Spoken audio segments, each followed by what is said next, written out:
once again, a very, very warm welcome to each and every one of you all present here today.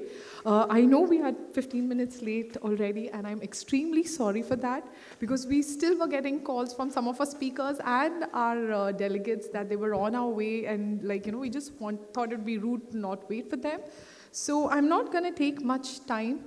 I know each of y'all have got several mails, calls, I get even social media posts about what this particular summit is. And as the name suggests, it was Smart Office, which was purely about the tech that was integrating into offices and the buildings and the infrastructure, but it has now evolved to something so much more. It's even when I give a brief to my speakers, I always tell the summit now encapsulates every stakeholders involved in different stages of a building's life cycle. So be it from your developers, your architects, your facility managers who run the building through its entire lifetime, all of them are gathered here today to share their knowledge in what goes behind operating. Each of you all are from that very industry. But professional years are running it's at such scale.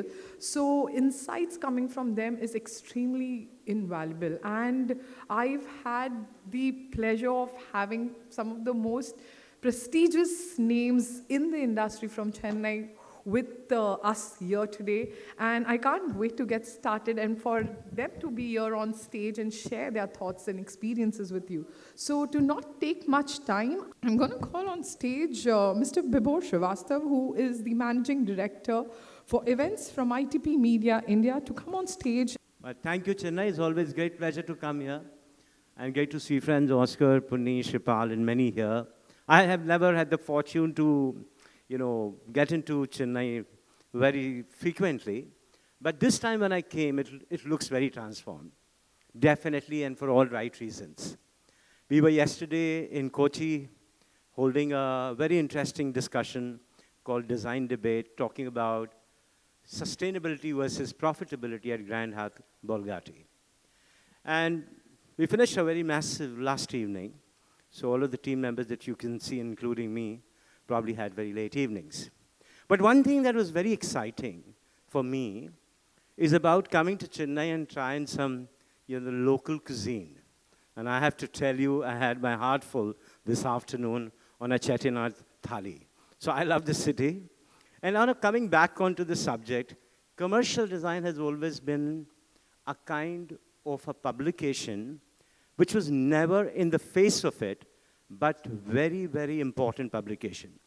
And Rashmi Naikar that you see is an architect, and Indiji Sauji, our group publishing director.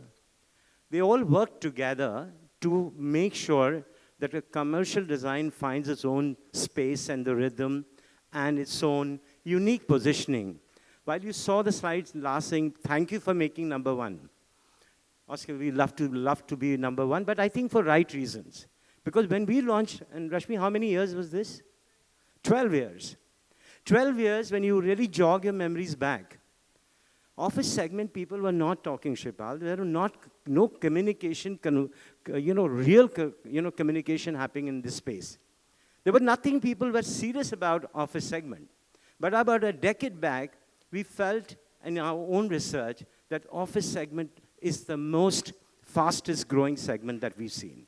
And that is one strategic reason why commercial design in no matter of time became the industry voice for many.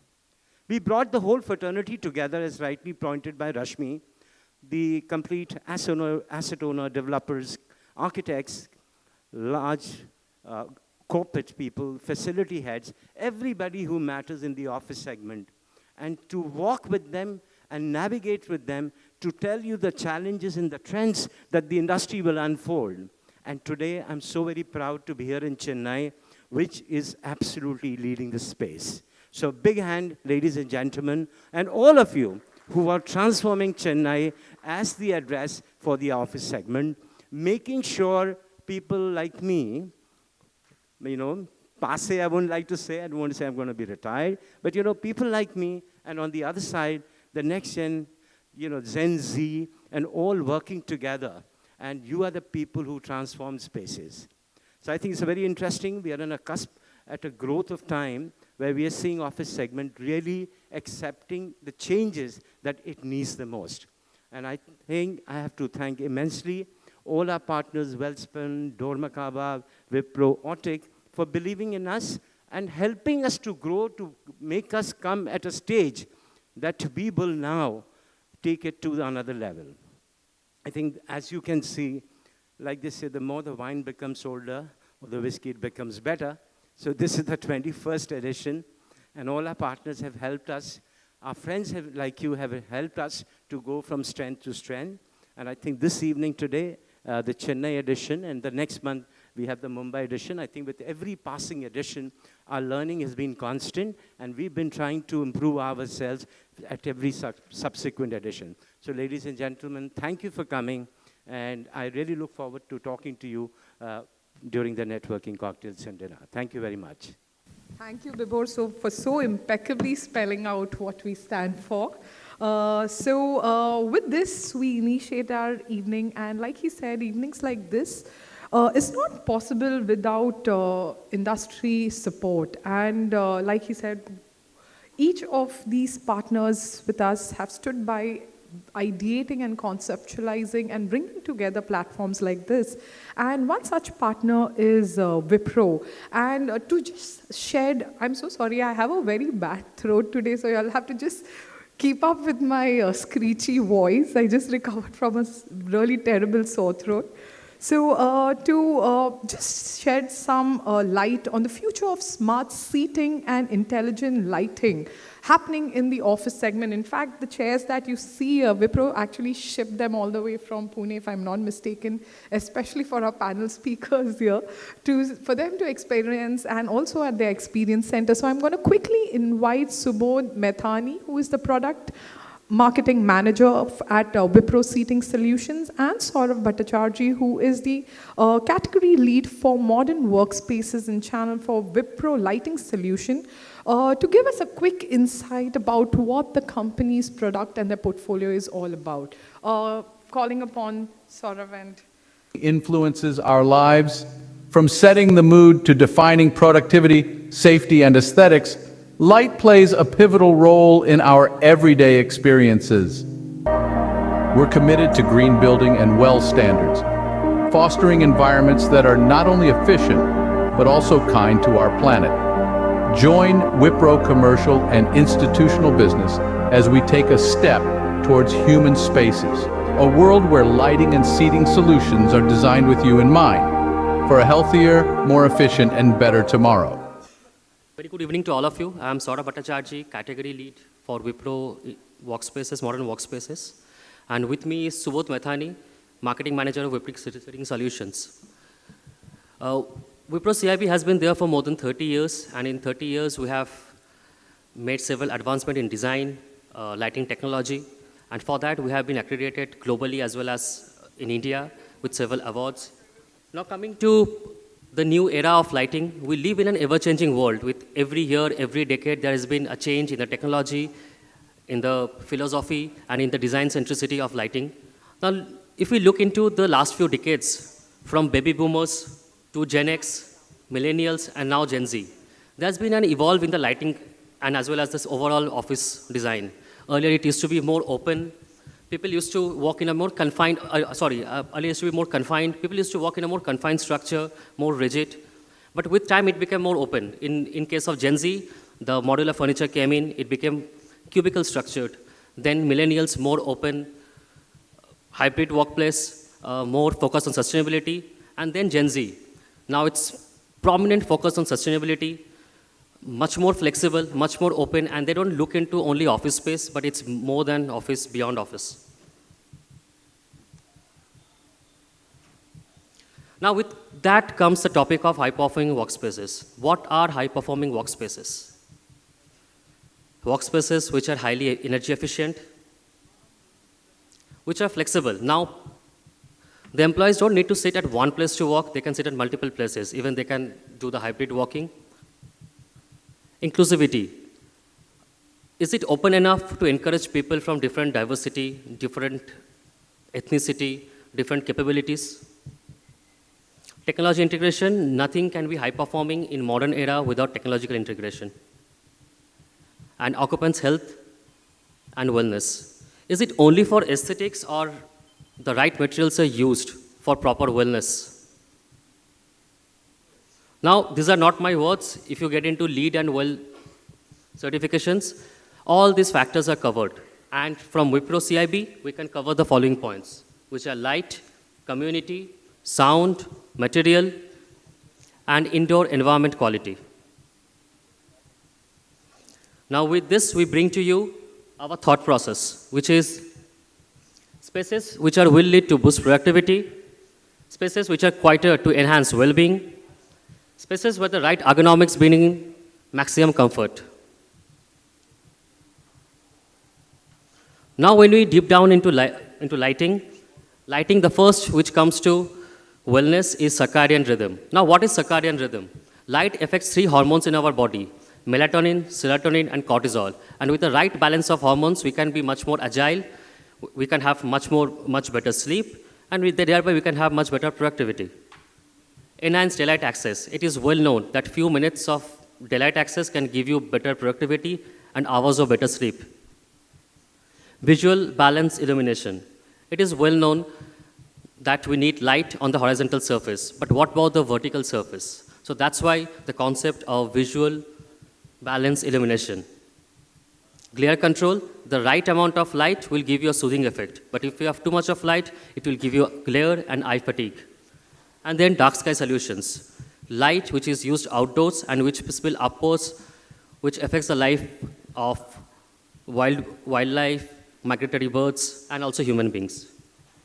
Now with this thought process for indoor lighting, we have launched Lano. Lano is displayed at our stall outside.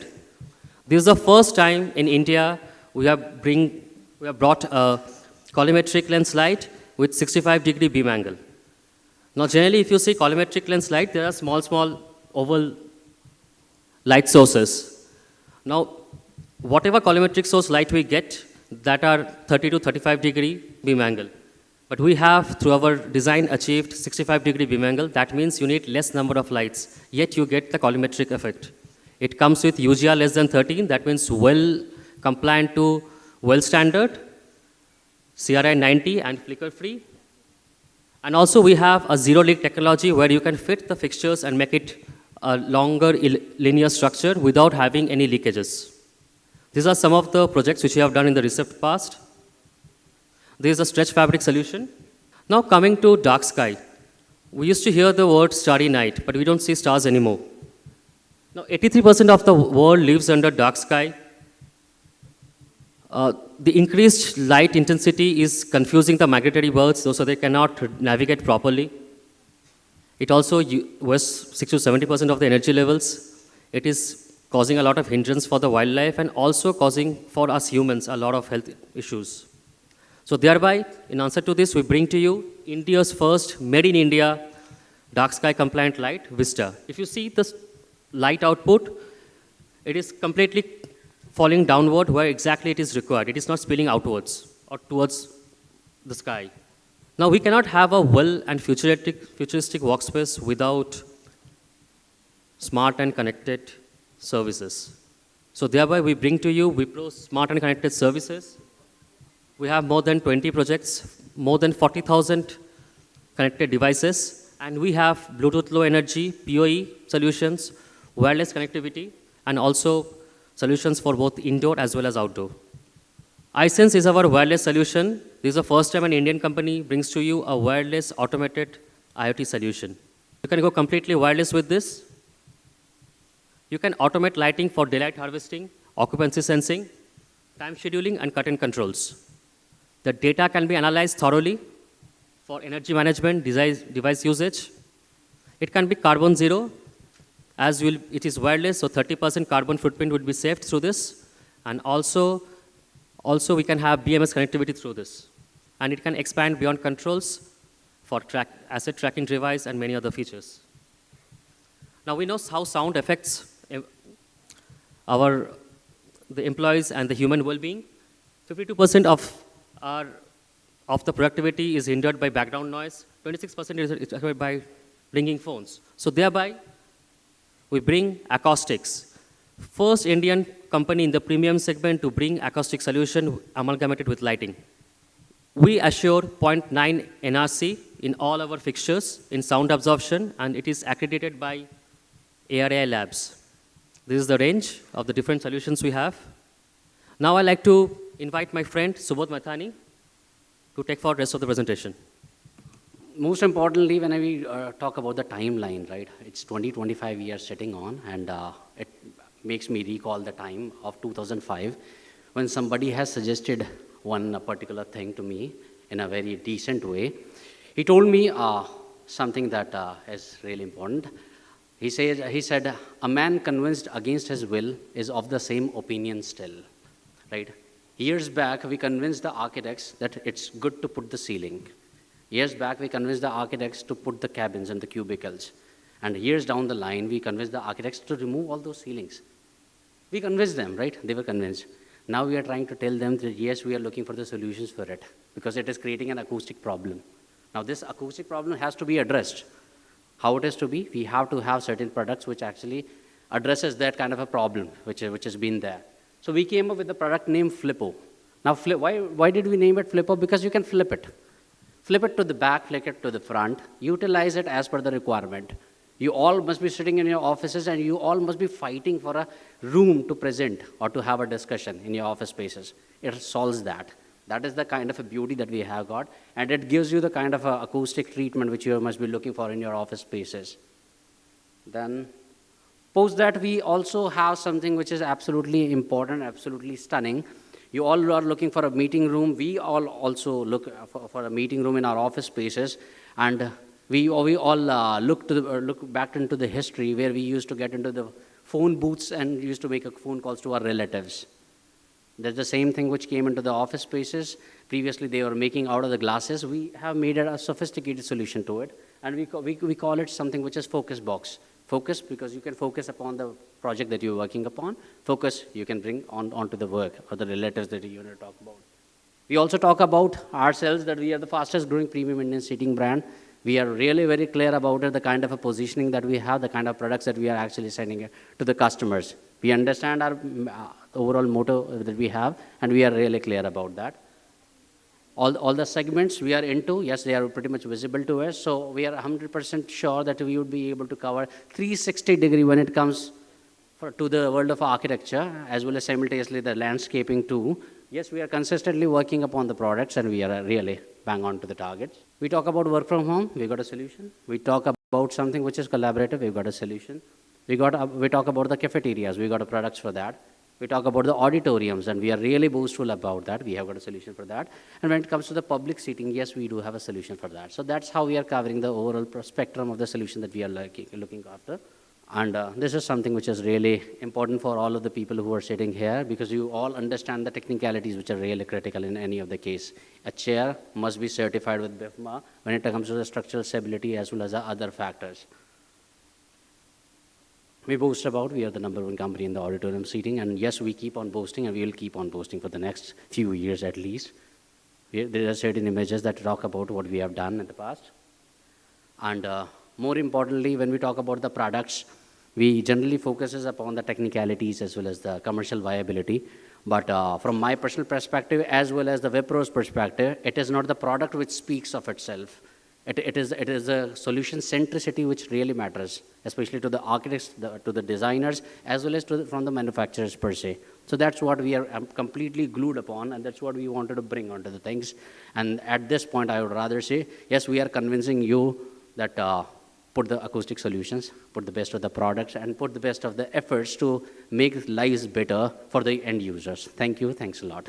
Thank you.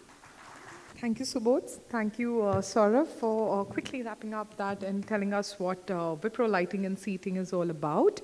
Now, to go on to the most exciting part of this evening, which is our panel discussions. The first panel discussion of this evening is titled as Bridging the Gap Between Global Standards and Local Realities, with so many American companies setting up such large campuses across our cities.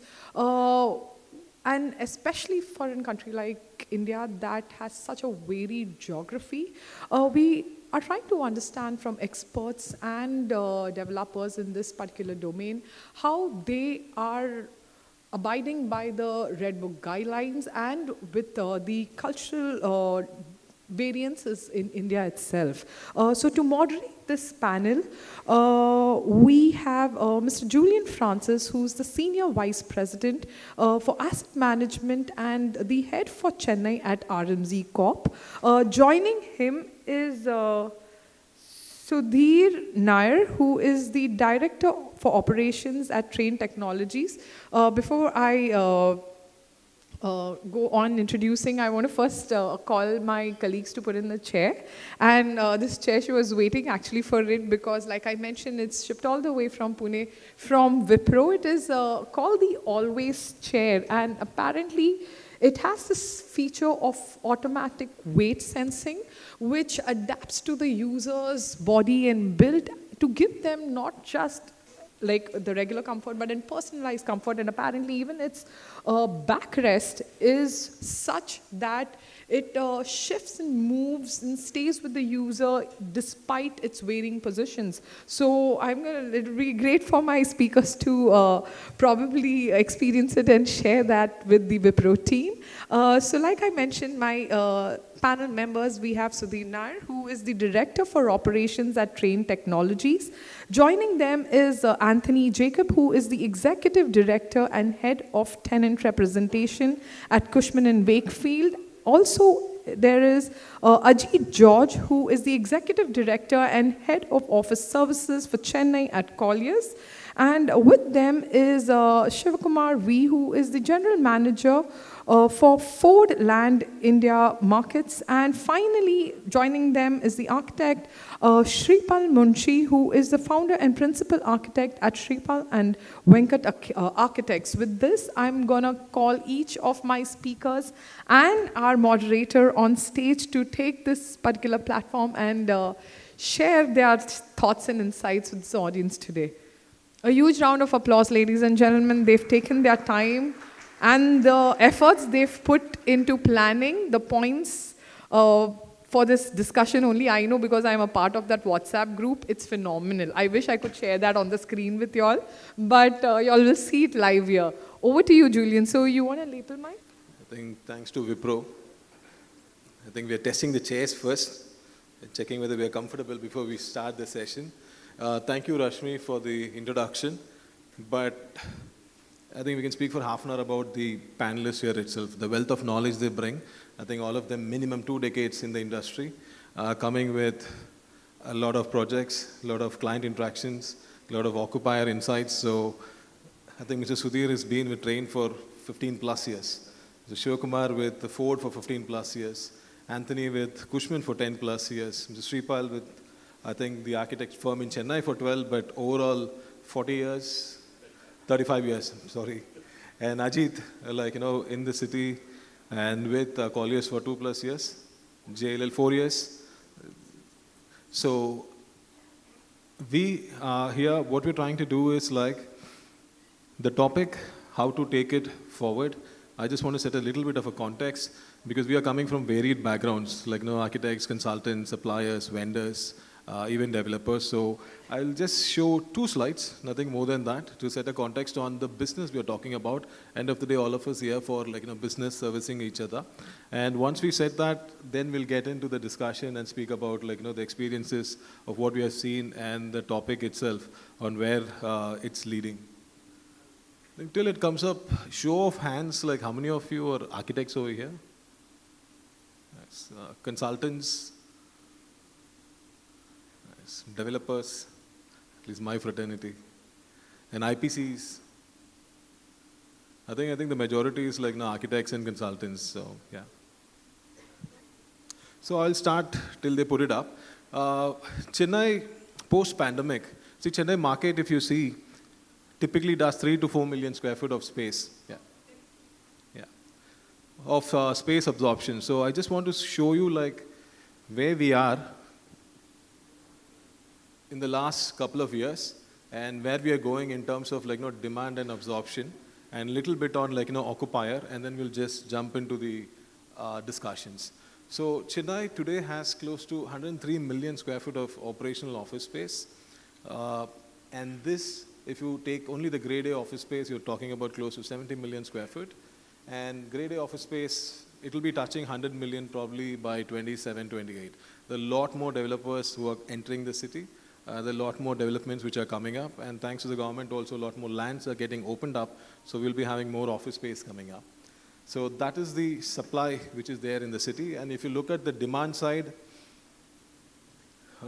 post-pandemic, the 3 million, 4 million jumped to 6.6 million in 2022. And we touched the maximum in 2023 when we crossed 9.7 million. And then in 24, 8.35 million square foot of space.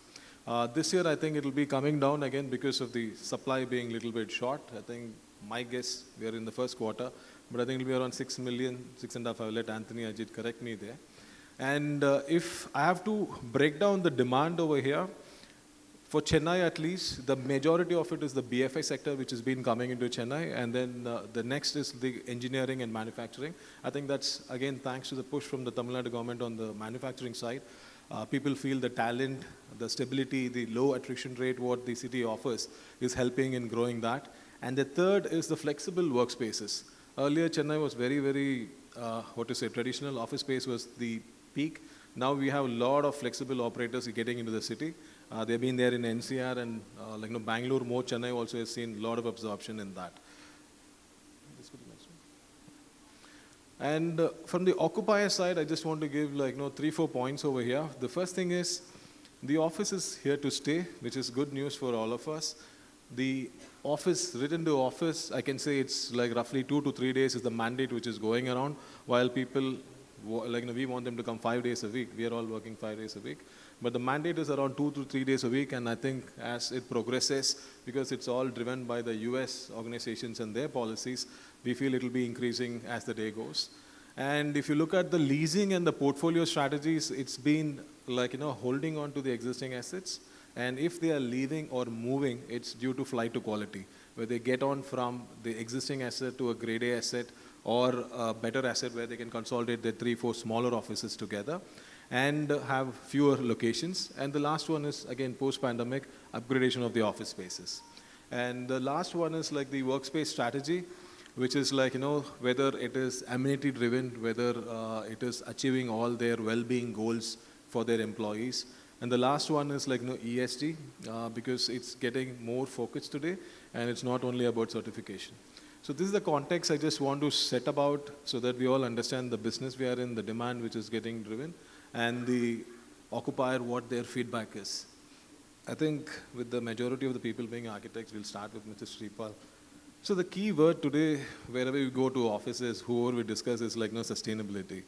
So what do you think? What is the sustainability practices which have kind of emerged as a very important parameter today? What are the trends which are going there now?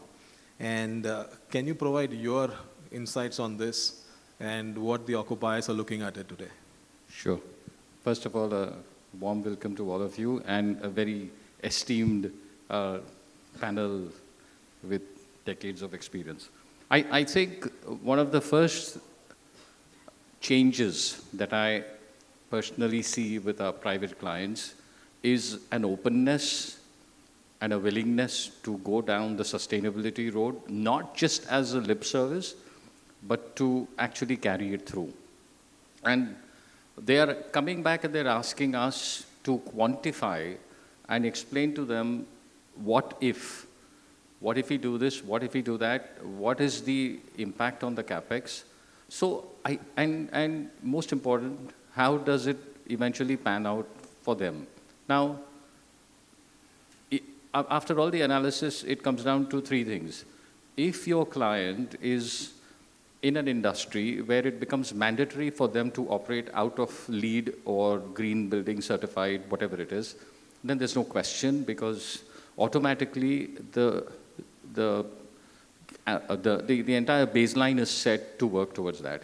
If it is not, then there is the process to educate them and to take them forward. So whether it's starting with the building planning, right at the master planning level, at the building services, integrating of technology, and then finally the look and feel and the glass facade or whatever it may be.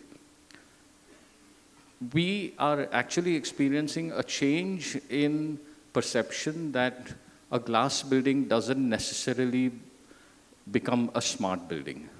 And we are looking at various opportunities where we are able to convince them of a window wall ratio which works for the climate, for Chennai.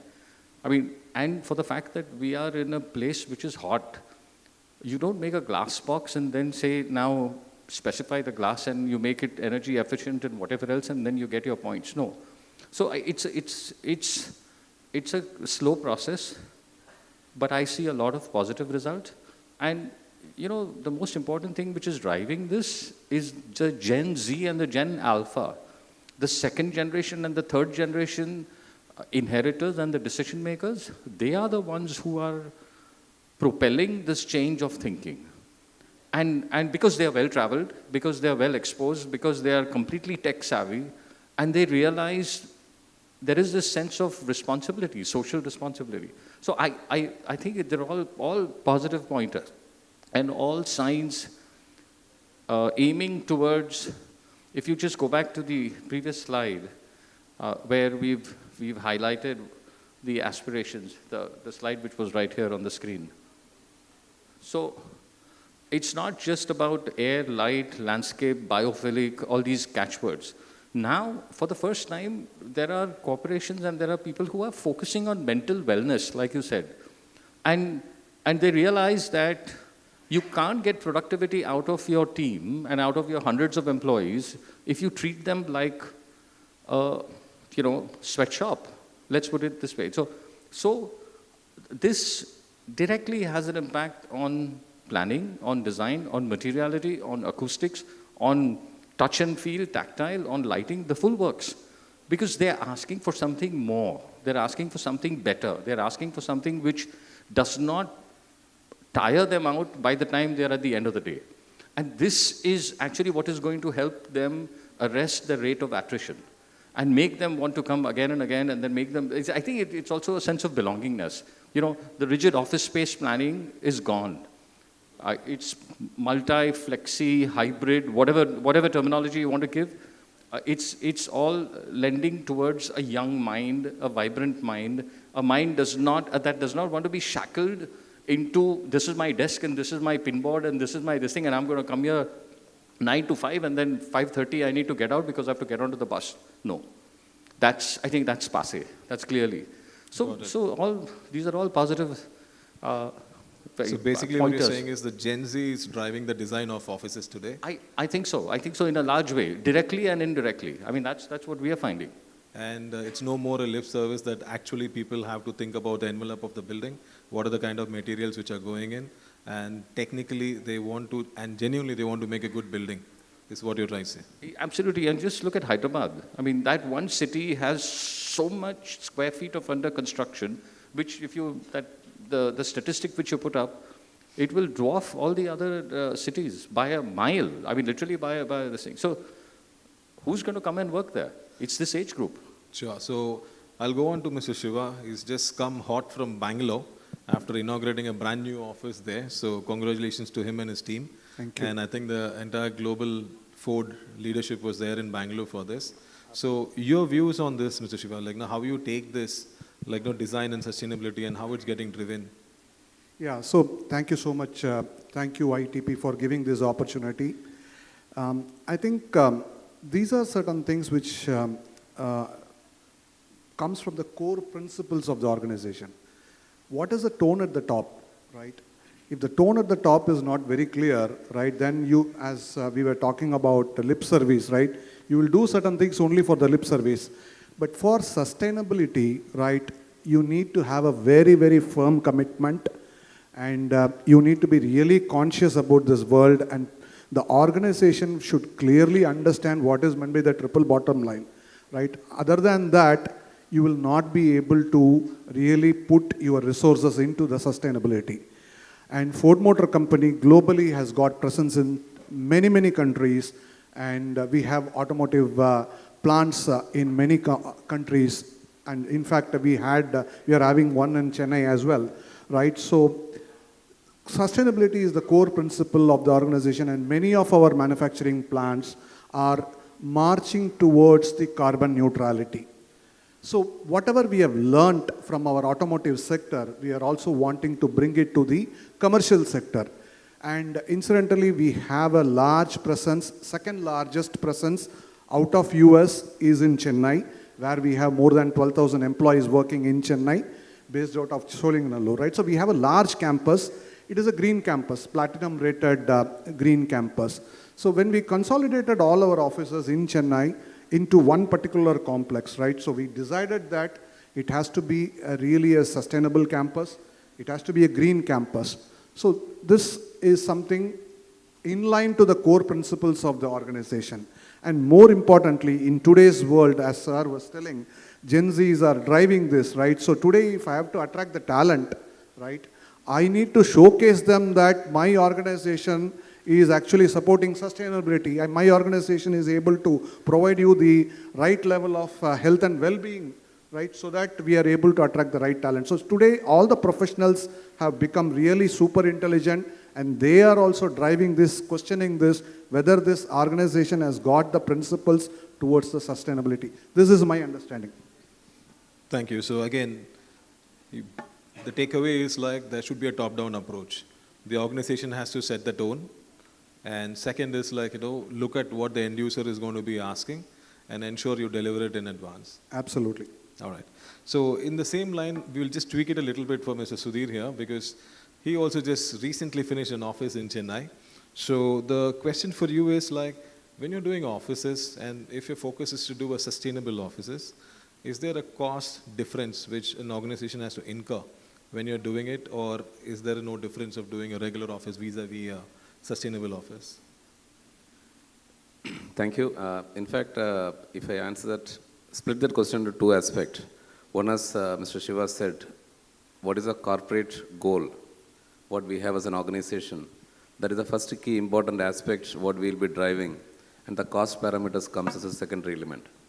Right? So when for me, the biggest decision is like how I kind of sustain that corporate principles as part of my design, and how I communicate design back to my architect so that he or she kind of inculcate that thought process for the design which they are going to kind of build in, which my employees are going to use it, right?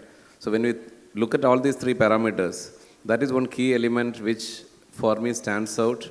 Yes, definitely there is going to be a kind of some cost elements, plus or minus, but in totality when you look back down the line 3 years or 5 years, you will always stand out and say, yes, we are able to kind of develop a great office for the great team which they are working for the company. Got it. So basically, if the organization vision is going to be sustainability, I think there is no budget control. It's perfectly fine, you're saying. So as an offshoot from that, for Anthony and Ajit, quickly, what you feel? I mean, being a developer, I have to be a little bit selfish here.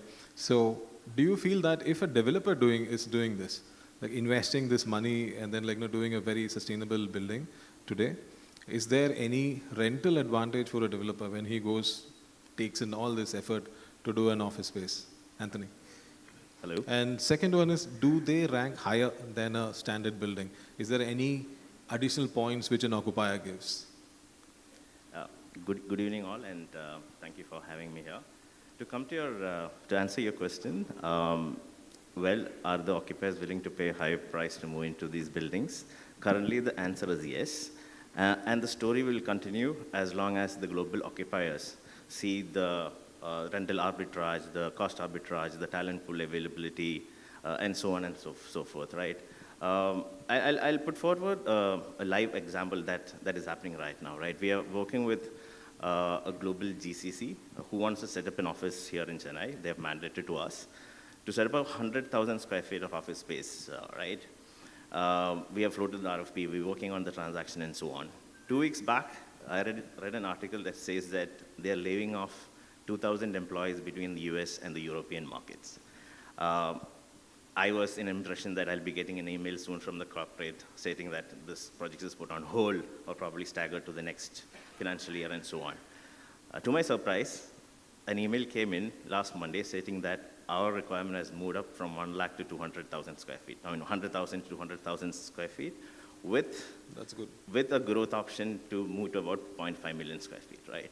So as long as the cost arbitrage is there, the talent pool availability is there, the corporates will keep growing and will need spaces which are sustainable. Now, a counterintuitive story, right? We have a corporate who's got about 1 million square feet in Chennai. 2 years back, we did a dipstick study and gave 4 seats for that corporate in Kerala, where the rentals are about 50% lower than Chennai. Today, that corporate has about 500,000 square feet in Chennai, in Kochi, and the portfolio in Chennai has come down to about 0.5 million. Will this Kochi be replaced by another country? I don't see that happening in the near future, but it's food for thought. Thanks, Anthony. So it's a positive message for the developers, at least, that there is a little bit of cost advantage, rental advantage when we go for the sustainable, and clients are mandating now. Ajit, your views? Thank you very much. So, when you really look back on how the end users, the clients used to ask for space, like what was the lookout? Initially, the discussions used to be around the square feet. It should be a good building, maybe good rentals. All these were the like discussions earlier. Maybe just go back like 6-7 years ago. Now, the entire concept has changed. When a client comes to us asking for a space, it's more about a A-grade facility with a larger floor plate, with sustainability, with net zero, all those detailing of it, green building. These are all things that most of the clients are looking at today. So things have changed. Is it because of that, does the cost come down in the initial phase? It's a debatable thing because, I think, the other side of it. Earlier clients were looking at, they were very conscious about the cost. Is it so the same thing today? No, because I think it's more about sustainability. It's more about being in a facility which is going to take care of their people in terms of, all the other health-related stuff, safety, all those things has to match. So global standards have come into the picture today. The way real estate is looked at is in a very different format. It's no more the same like earlier times.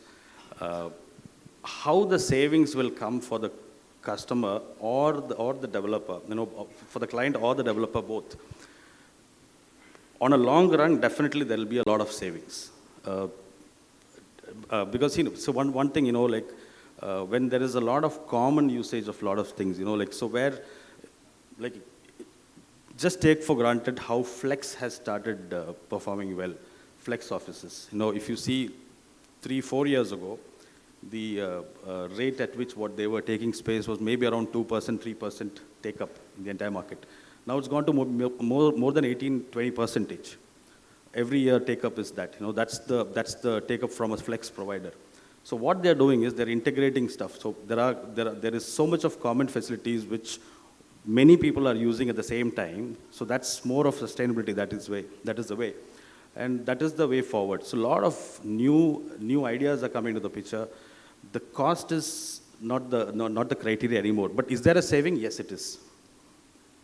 All right, so... In fact, both my fellow panelists, right, were actually talking what we are doing. Cost, when I looked at an office space in Bangalore very recently, almost a year back, right, cost was not the factor, right? What we actually looked at is whether there is a talent pool availability and whether the landlords or the developers are really sensible enough to have a sustainable facility, right? What is impressive for us is whether we are able to get the right talent, whether there is a LEED certification available, whether there is a WELL certification available, whether my people who are going to be based out of that location will be taken care properly, because we want our talent to perform at its best, right? So those are the factors. Cost, definitely yes, but it is secondary, not the primary one. No, thank you so much. I think it kind of reiterates our belief as well, because I think for developers, the main thing is like, what we are doing, is it getting appreciated? There's so much effort goes into designing, securing the right kind of materials, putting up the building, waiting patiently, if it's a large scale campus, 3 to 4 years for it to come up. And then getting the right client in is very, very important. And again, with the right kind of ROI, we are a business. So it's very reassuring what you said. But I think today's scenario, most of the offices in the country, I mean, there was a time when we used to go to Singapore, Hong Kong, and US to see. But today, I think there are a lot of examples of great sustainable buildings in Chennai, Bangalore, Gurgaon, across. I don't think we need to go to some other country or a city to look at it. And I think it's a testimony of all the learnings which we get from the clients from overseas. So from there, we'll touch upon a little on technology. I mean, we have both from the engineering background, so we'll a little bit touch on technology. Mr. Shiva, sustainability targets and technology, how is it going today? Yeah, thanks, Julian. In fact, as I was just mentioning, right, so we have a green campus. And we also make sure that there is a right level of technology, like the state-of-the-art building management system, where all our HVAC units are being controlled. And we just saw something from Wipro. The lighting is also super important now. So all our facilities are connected to a smart building management system through which we are able to efficiently run the facilities, especially in a hybrid setting, right? It is not a full campus, right? It is 50 to 60% footfall. So you need to be really optimize your running of facilities so that you don't consume more energy. And incidentally, we won the CAA National Award for the Excellence Energy Efficiency Unit for our Chennai campus. That was possible because we could able to depend fully on technology, right? Not fully depending on the human abilities. Of course, you need the human abilities, but technology plays a vital role in managing such large facilities. Of course, in our day-to-day life also, to make our professionals to be more productive, Office has got an integrated technology, the entire space. You will see that there is a lot of collaboration tools which are available. Different types of VR, AR facilities are available because we are also into virtual manufacturing. So a lot of technology is required. And we also have our own innovation centers where there are a lot of 3D printings and those kind of stuffs, prototype models can be built. So technology is an embedded element into the organization, without which I don't think you will be able to have a sustainable campus. Thank you. Mr. Sudhir. If I'd like to add from where Shiva left, see, all of us should be responsible in understanding where we are kind of consuming more energy. That is the one area where, most of us are aware but not aware. So in an office area, if your AHU is consuming more than 30 to 40% of their overall energy consumption, so if you optimize that itself, your kind of reduction or optimization is nothing less than 32 to 42.6% to be precise, which I'm speaking from my data, right? So a lot of technologies are available there. If you have an intelligent BMS control system, as you said, also there are smart AHUs available today. I don't know how many of us are kind of know about that. The smart AHUs kind of optimize your overall AHU energy consumption from 100 to 62%. Yes, there is an investment there, but in the long term, if you see 15 years, 20 years, you are kind of going to be kind of a completely kind of a green building operations. Similarly to that, something also we should be kind of encouraging how we are going to use the natural lights, right? Most of the office, if you see, we create cabins or we create a lot of things wherever the facades are available, right? We create the open office, one side of it, and make it more naturally kind of lit all the time and use less lighting. So that itself also kind of create a kind of practice within the office. Last but not the least, sustainability should be a culture. It should not be a responsibility. Sustainability should be a culture. That's the way which we should develop our talents or kind of create the ecosystem within the campus so that people do things by themselves. So you and I should not be kind of going back and monitoring them, and they should be kind of literally driving by themselves. The day, we get that day, then we don't need to speak about sustainability. It will be there by itself. Thank you. I'll just add on to that. I think you spoke on efficiency and then on sustainability and measurements for the office goals. One more thing, what I have personally seen also is that I recently visited a BFSI office where they have sensors all across the office for lighting, for the toilets, and the motion sensors in the rooms, meeting rooms, below the chairs, below the tables. So in that one floor, they're able to see what is the usage of a four-seater meeting room, what is the usage of a six-seater, the conference rooms, the common areas, which passages are getting used, or people walk in those passages a lot, which zone in a cafeteria is getting used more, which play or the pool table or the foosball table is getting used more, and which time during the day your toilets are getting utilized more. So with that data, they've understood when to have kind of the pantry guys, how many people to have, at what time we should have, how much is the usage of the room, so should I have more seats or should I have more meeting rooms? So the data today, the technology which is required to design an office and seating and everything is completely, or I would say slowly it's getting technology driven. So from there, I'll just move to Mr. Sripal now. We spoke about Gen Z and we spoke about this well-being. Is there anything on the design you want to share with us on the office space design? What is the focus today when you set up an office where most of the workforce is going to be Gen Z and then your millennials and the senior management which is there? Yeah, I think the entire workforce is looking for a place to work which they have a sense of belongingness. It's not just the corporate culture, but it's also the physical environment. And if I am going to spend 9 hours, 10 hours of my waking hours a day in an environment which I'm not happy with, how on earth do you expect me to give my best? So it goes without saying. I mean, now it's become a mandatory, almost a default that light, landscape, connection with outdoors, spaces where I can unwind without anyone raising eyebrows and pointing fingers. It's me time, my time inside the office, and I'm legitimately allowed to do that because I can give a much better output by spending those few minutes. And that's where the entire slew of holistic awareness, whether it's to do with organic food in the cafeteria, or whether you have mindfulness or meditation programs which are part of the working regimen. And the data analytics is showing amazing results. So yes, it's a change. And like I said, it's the young demographic. You cannot share this with a 60-year-old, but a 25-year-old, they love it. Thank you. Now, Anthony, Ajit, what is the trend from global occupier? If you're getting an RFP, like you said, 500,000 or 250,000 of requirement which is coming in, is there something you're seeing in recent times which is easily matchable by a local developer, or when the demand comes in, or you're saying that it's developers are finding it difficult to match up to the global requirements which are coming in? So let me start with the data that you had provided earlier, right? You showed that Chennai city last year had absorption of about 8.5 million square feet. Now, if you dissect that, about 90% of these leasing has happened in a grade A plus assets which are sustainable in nature and so on and so forth, right?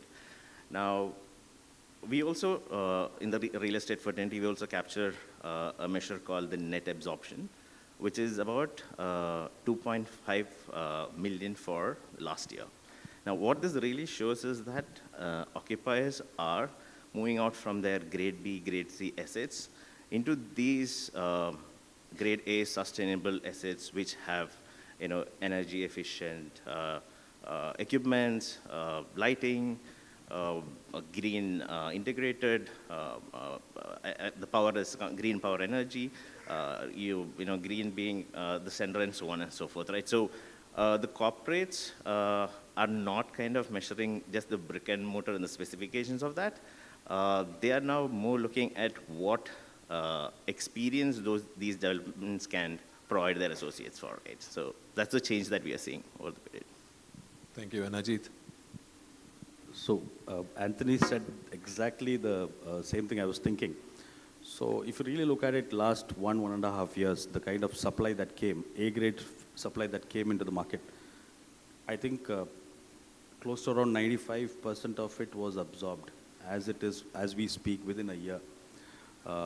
That's something, if you look at last 20 years of data, uh, it's unseen. So we are in a market today which is seeing leasing at its peak. You know, the speed at which the leasing is happening, the price, we were discussing about the cost. It's not, no more the cost. So if you see all the leases, what is happening, it's all to do with the grade A facility, which has sustainability and all these end factors what most of the occupiers are looking at. Very interestingly, so much of consolidation that is happening. The one that he's talking about, the million square feet requirements in Chennai, was never seen. If you look back in the last 20, 25 years, it's only been, like, you know, one or two of or those kind of take-ups. But then now, the city sees this very often, very more. There's so much of data, you know, like, you know, Chennai average was around 20-25%, 25,000 square feet, 30,000 square feet as an average take-up. But today it is not like that. Today it's become at least 81 lakh square feet as an average in the market today. Why such kind of a move? Now you are with one of the prestigious firms where you have seen what has happened, you know, in the recent times, in the last 1.5 years. You've been part of initiatives like, you know, road shows, the cycling events and all those things, how you've created that kind of an atmosphere in the park. The same thing is what is happening. Like yesterday, I was at one of the parks like this, that is, you know, where we had a futsal event. We were all part of that. Similarly, all these parks, which is coming new, this was not available in the past. Earlier, facilities was provided just to say it was there. But today, facilities are built so that everybody is a part of the facility. So they take part, active participation from all the employees, from all the companies. They all come together. There are events. That is how a park is more successful. It's not just the space. It's more to do with the collaboration. So it's very interesting today. Thanks, Ajit. So what like Anthony is saying is that flight to quality is happening a lot, and it will continue to happen, and that's going to drive the market in future. And I think what Ajit said, employee experience is very, very important today, which is again driving people to office itself. Just to share, I think our experience, like, you know, earlier when Chennai, Mount Punamali Road used to take 500,000 square feet as absorption. I think last 2 years, 2 million plus, like, you know, absorption is happening in that road. And the way new assets are coming in, I think Taramani and the OMR Zone 1, as we call it, I think it's crossed 27 million square foot. And very soon in Mount Punamali Road, that area, I think it will cross 20 million square foot. With that, I think there are, like, you know, larger zones getting created where, like, you know, there are multiple options of grade A assets coming up. And like, again, everybody said, like, with key features on sustainable, I think Rashmi said we don't have time. So with key features on, like, you know, not doing a lip service, but, like, you know, genuinely believing in, like, what product you are designing with all the sustainable principles, thinking about the Gen Z kind of maximum users who are going to be there, and thinking about how to get back employees into the office, how to create those third spaces which people can enjoy and, like, you know, look forward to when they come to office. And then looking at how Mr. Sudhir said, like, you know, having culture driven. So sustainability has to be a culture. It can't be looked at cost or etc. Just build it in as a culture. And like what Mr. Shiva said, like, you know, it has to be a top-down approach. And the organization should have a vision of, like, you know, how I'm going to design what is going to be my sustainable goals, how I'm going to measure it, what technologies are required for it, so that it can be driven, measured, again, recalibrated, and, like, you know, better performance be got. And like Anthony and Ajit said, which is very important takeaway, cost is immaterial. When you do a great product and everything, that's what the global occupiers are looking for. So I think cost won't be an issue if the product is really good. That really comes down the line, and your sustainability, design, employee well-being, and all the green features which you're bringing on the green energy and what is the, we didn't have time to discuss about that, but I think that will be defining the products of the future, and it will drive the, can I summarize saying that the complete demand and supply for the city, yeah? So thank you very much. If I can ask Rashmi 1 minute, if anybody wants to ask any questions to the panelists over here. Yeah, thanks. We'll take 2 questions. 2 questions. Hi, this is Prem Kumar from Mags and Logistics. One of the panelists said 500,000 square foot reduced from Chennai location and you have increased in Cochin. How you firm that Cochin is better than Chennai?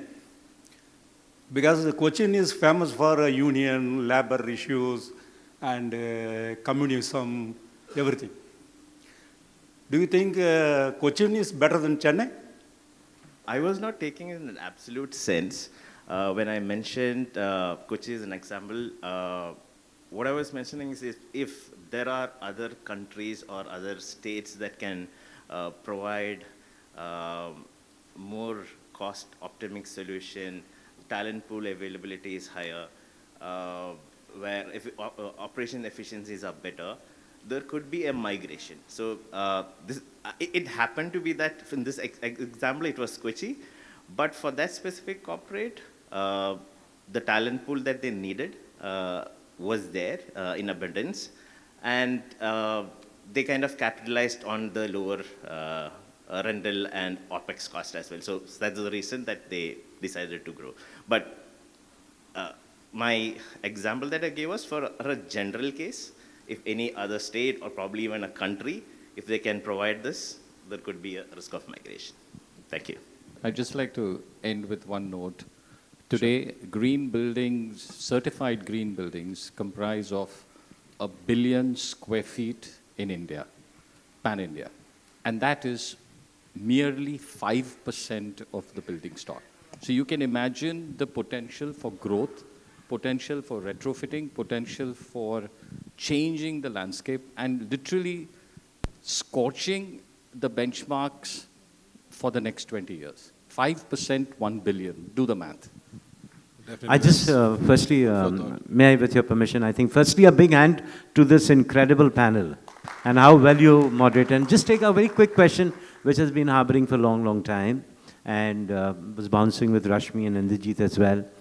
And I said in my opening address as well, how do you deal in a situation with a Gen Z and also a generation before, or people like me, make them come together, work together, because they're very different thoughts. Like I, for one, would love to spend hours together and still continue to do so. There is a Gen Z, a younger colleague, their mindsets are very different.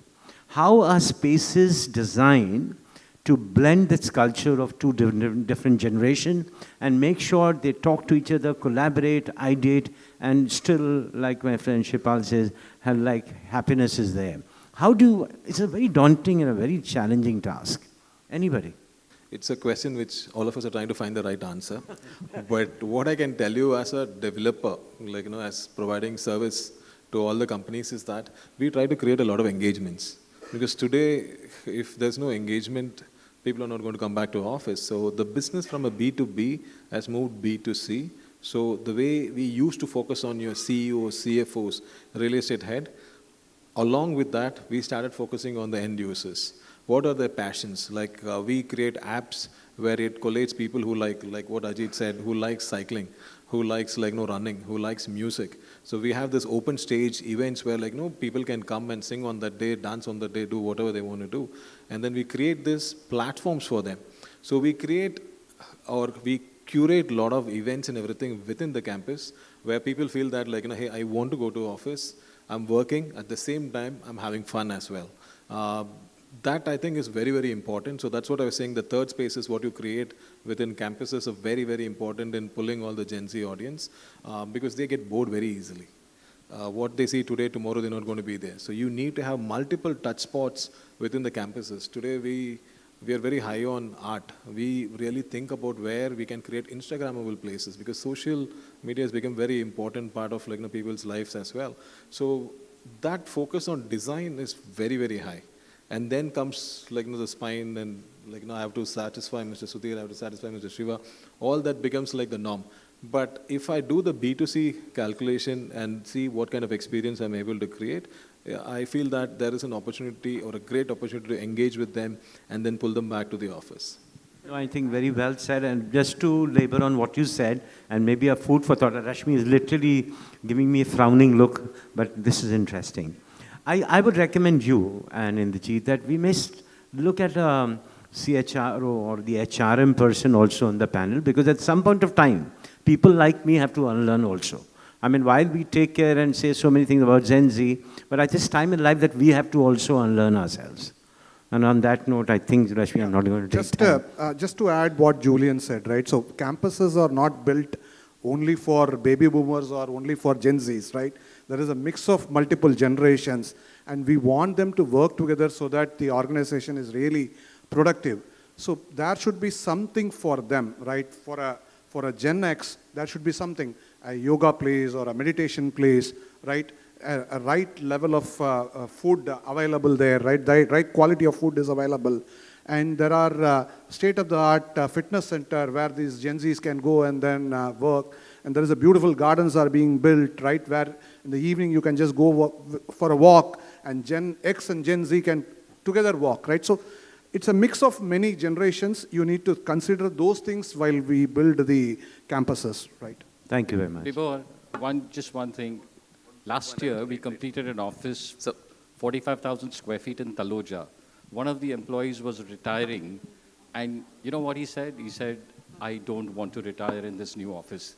Can you please extend my working tenure for another 5 years? I love this place. I mean, that was validation. That just told us that we had done a job which worked out well. Nothing even comes close to the satisfaction when you hear that this is where it touches at a human level. The environment, just to answer your question. Yes, on a different perspective, what we do generally, like, it is not like those days we used to see the pay and we used to join a company. That era has been changed. Very, very different perspective if you look together, right? So today what people look is what are the corporate values, what are the brand values, what the brand is doing, how they are connecting the overall kind of goals and objectives of the globe, right? So something what we always correlate is, okay, we have a sustainability as a strong goal, right? So some of those elements we try to bring it into the organization as part of the design element itself. That complete credit goes to all the great architects who kind of understand those needs and they kind of bridge this gap. So indirectly, both these gens like this is a brand concept and they kind of try to come to office on a regular basis. So that is one of the bridge what we do in general. Thank you. Okay, so when a panel overshoots so much, that's literal validation for me how interesting the topic has been. And literally the discussion still hasn't ended. I know they will still want to discuss so much more with y'all. But thank you so much, Julian. And honestly, guys, each of the members here, a big round of applause to them. Each of the members here were introduced to me by Julian, and I'm so glad and really thankful to you for bringing them all together, such a beautiful panel. So I'm just going to call on stage Mr. Saurabh Agarwal from Wellspun Flooring and Bibor, the Managing Director from ITP Media, to give you a small token of appreciation from our end. I'm sure each of you all have a lot more this, but we are running terribly late behind this, and I didn't want to keep the two other panels waiting, so we just had to push them to close in a bit sooner. Julian, thank you so much for moderating and curating this panel. It was really great listening to every point that you brought out from each of them. Thank you so much for this. We next have Mr. Sudhir, who is from Train Technology, who shared a lot of interesting facts on the tech that's being integrated within our office segment. Thank you so much, Mr. Sudhir. A huge round of applause, ladies and gentlemen, for each of the gentlemen here. We next have Mr. Anthony Jacob, who is the Executive Director and Head of Tenant Representation from Cushman & Wakefield. Thank you so much, Anthony, for representing the PMC side of it. And we also had Mr. Sivakumar, who is, and I mean, I see a lot of speakers from the IT segment, but we had one member from the Ford, the automobile industry, so which was really interesting for me to hear him. Thank you so much, Mr. Sivakumar, for joining us here. We finally had Mr. Shripal Munshi, the founder and the only architect on this panel. Thank you so much, Mr. Shripal, for sharing each of your thoughts with us on design and the infrastructure of the... if I can request all the speakers to please come forward, and Mr. Ajit George here, who is the Executive Director and Head of Office Services for Chennai at Colliers. Thank you so much. I would request all of the speakers to please come forward for a quick group photograph. And in the meanwhile, I am not going to waste much time, and I'm going to quickly introduce our next industry presenter here, who is Mr. Arvind Prasad, who is the manager at Dorma Kaba. He is going to share with us the advancing tech in access solutions for modern workspaces. There'd be so many cases, actually not just in offices, hospitals, and so many infrastructure that needs secure spaces. And Dorma Kaba is one such company that helps us provide these solutions. So with this, I'm going to quickly call upon Mr.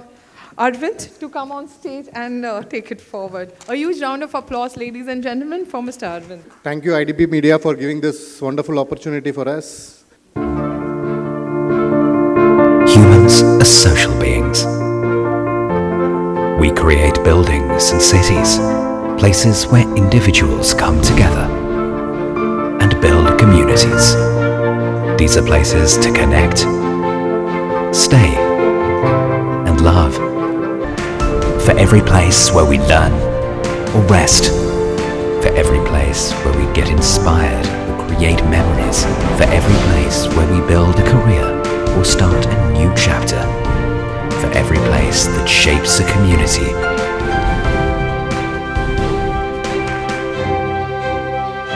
For every place that matters. Yes, absolutely, for every place that matters for us, without compromising on safety and security of the building. So this is how we are present in Indian market. People would have been aware of Dorma becoming Dorma Kaba. 160 years of experience with more than 16,000 employees across the globe.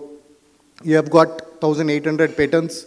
You can see, like when we say patents, we are the front runner in developing a products. That is how we are invested in R&D. More than 100 million Swiss francs have been invested with a stable company. So this is how we are present in Indian market, headquartered in Chennai, proud to say. So we have a world-class facility in Mahindra World City. It's a LEED rated, so silver rated. Now we are trying for gold, and it is powered 100% with solar.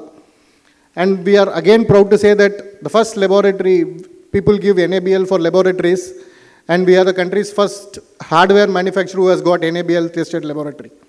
So we would like to invite to our Mahindra World City facility. We can actually, you can have an hands-on there. This is our team of experts. We have specification teams supporting architects, consultants, project management, PMCs, you have end clients. We have product development, business development managers. We have core sales teams. We have got marketing teams, Marcon teams who will be doing a lot of communications between the channels. Apart from that, we have one team which we have, again proud to say, we have our own service team. After all, giving these products, if you don't have a good service team to back up, that product goes for toss. So we are our own service team who can actually do the complete service. We can take a turnkey job, we can do, and this service team is present across India. It is not that we are present in one location and we'll be traveling across. We are present in across India, wherever we have sales offices, we have service teams there. And this is how access industry has changed nowadays. So people see access as a flow, like without entrance, you have to go. After pandemic hit, people see access as a seamless flow, but without compromising on the safety and security. So that is how the access has got. And people are relying more on the authentications. You have mobile, you have biometric authentications. When I say biometric, people doesn't want thumb, people wanted facial recognition, retina. It is evolving as an industry. And this is how we are present in Indian market, and globally, this is how we are present. We have access control, access automation system, which is entrance automation. We have got all automated systems like you have sliding doors, swing doors, revolving doors. We are proud to say, Hilton, you would have seen a revolving door. So it's been old installation which we have done there. Entrance security systems, barriers. Most of the airports, we are working with most of the airports across India with the Airports Authority of India or Adani airports. Access hardware solutions. We have sophisticated door closures. When you say sophisticated door closures, rather functional, we have form-wise, aesthetical-wise door closures. Architectural hardware, again, you have panic bars, door lever handles, all this stuff. Mechanical key systems is eye-secured systems, which we offer patented solutions. Access control, escape and rescue, normally people see often all these electrified hardwares comes into this category. Normally people see electromagnetic locks, EM locks being used in a market, but we can offer you electric strike or a electrified mortise lock when there is a security threat. Say for an example, when the power goes off in an EM lock, it is accessible from either side of it. So there is a security threat. So to avoid that, you can actually go for an electric strike or an electrified mortise lock, which falls into this category. Lodging system, hotel locks, we can give you full-fledged hotel lock solutions. Apart from that, we are pioneered again in electronic access and data. So we have a standalone retrofitted electronic access data to a full-fledged enterprise level solutions. On that, again, services being into the portfolio, which I have explained to you earlier. We have got movable partitions, key and wall systems. Movable partitions, we have acoustic, which is horizontal and vertically moving partitions.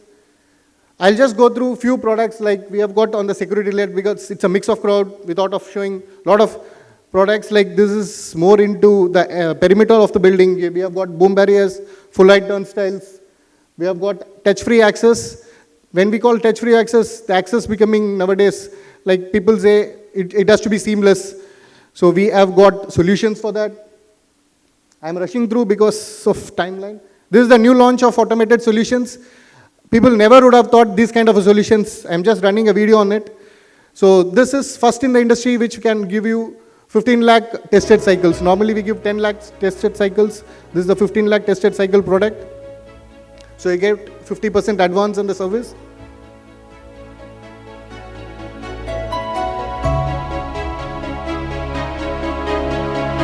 Totally a gearless movement. So it becomes noiseless. Normally you see a geared movement, automatic operator. This is where I was into, totally 15 lakh tested cycles. So you just fit and forget. And main advantage is there are modular components added to it.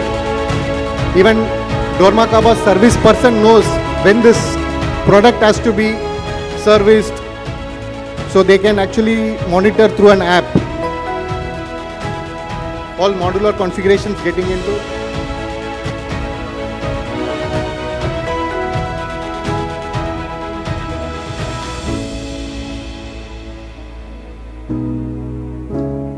So this is one of the new launch which we have done in the market.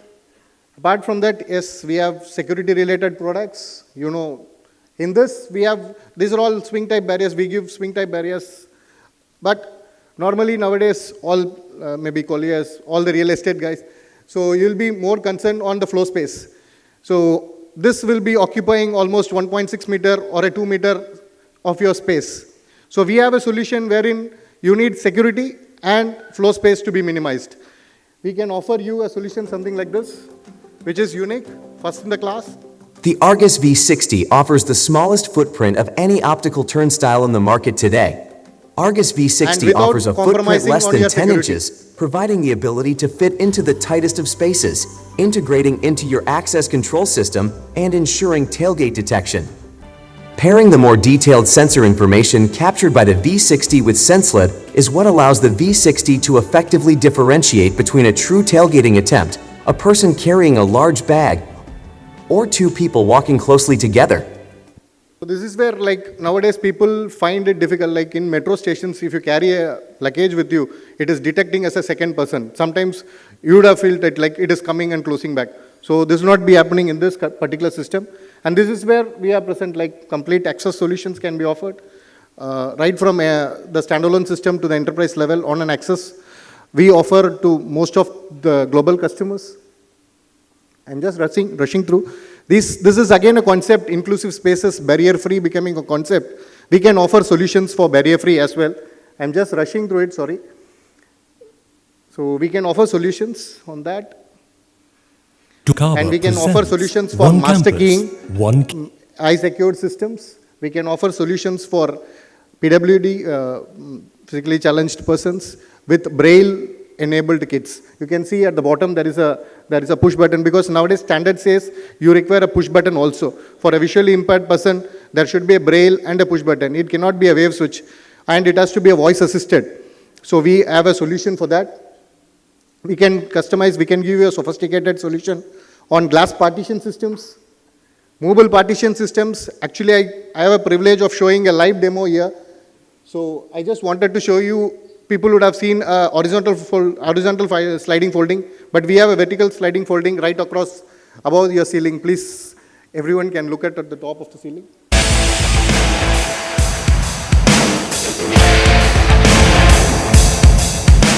So in no time, you can actually convert this particular wall into live spaces. So totally a sophisticated system with a less time, less manpower, just a touch of a button, all your panels comes down and stacks. So we can give it in glass. This is a solid.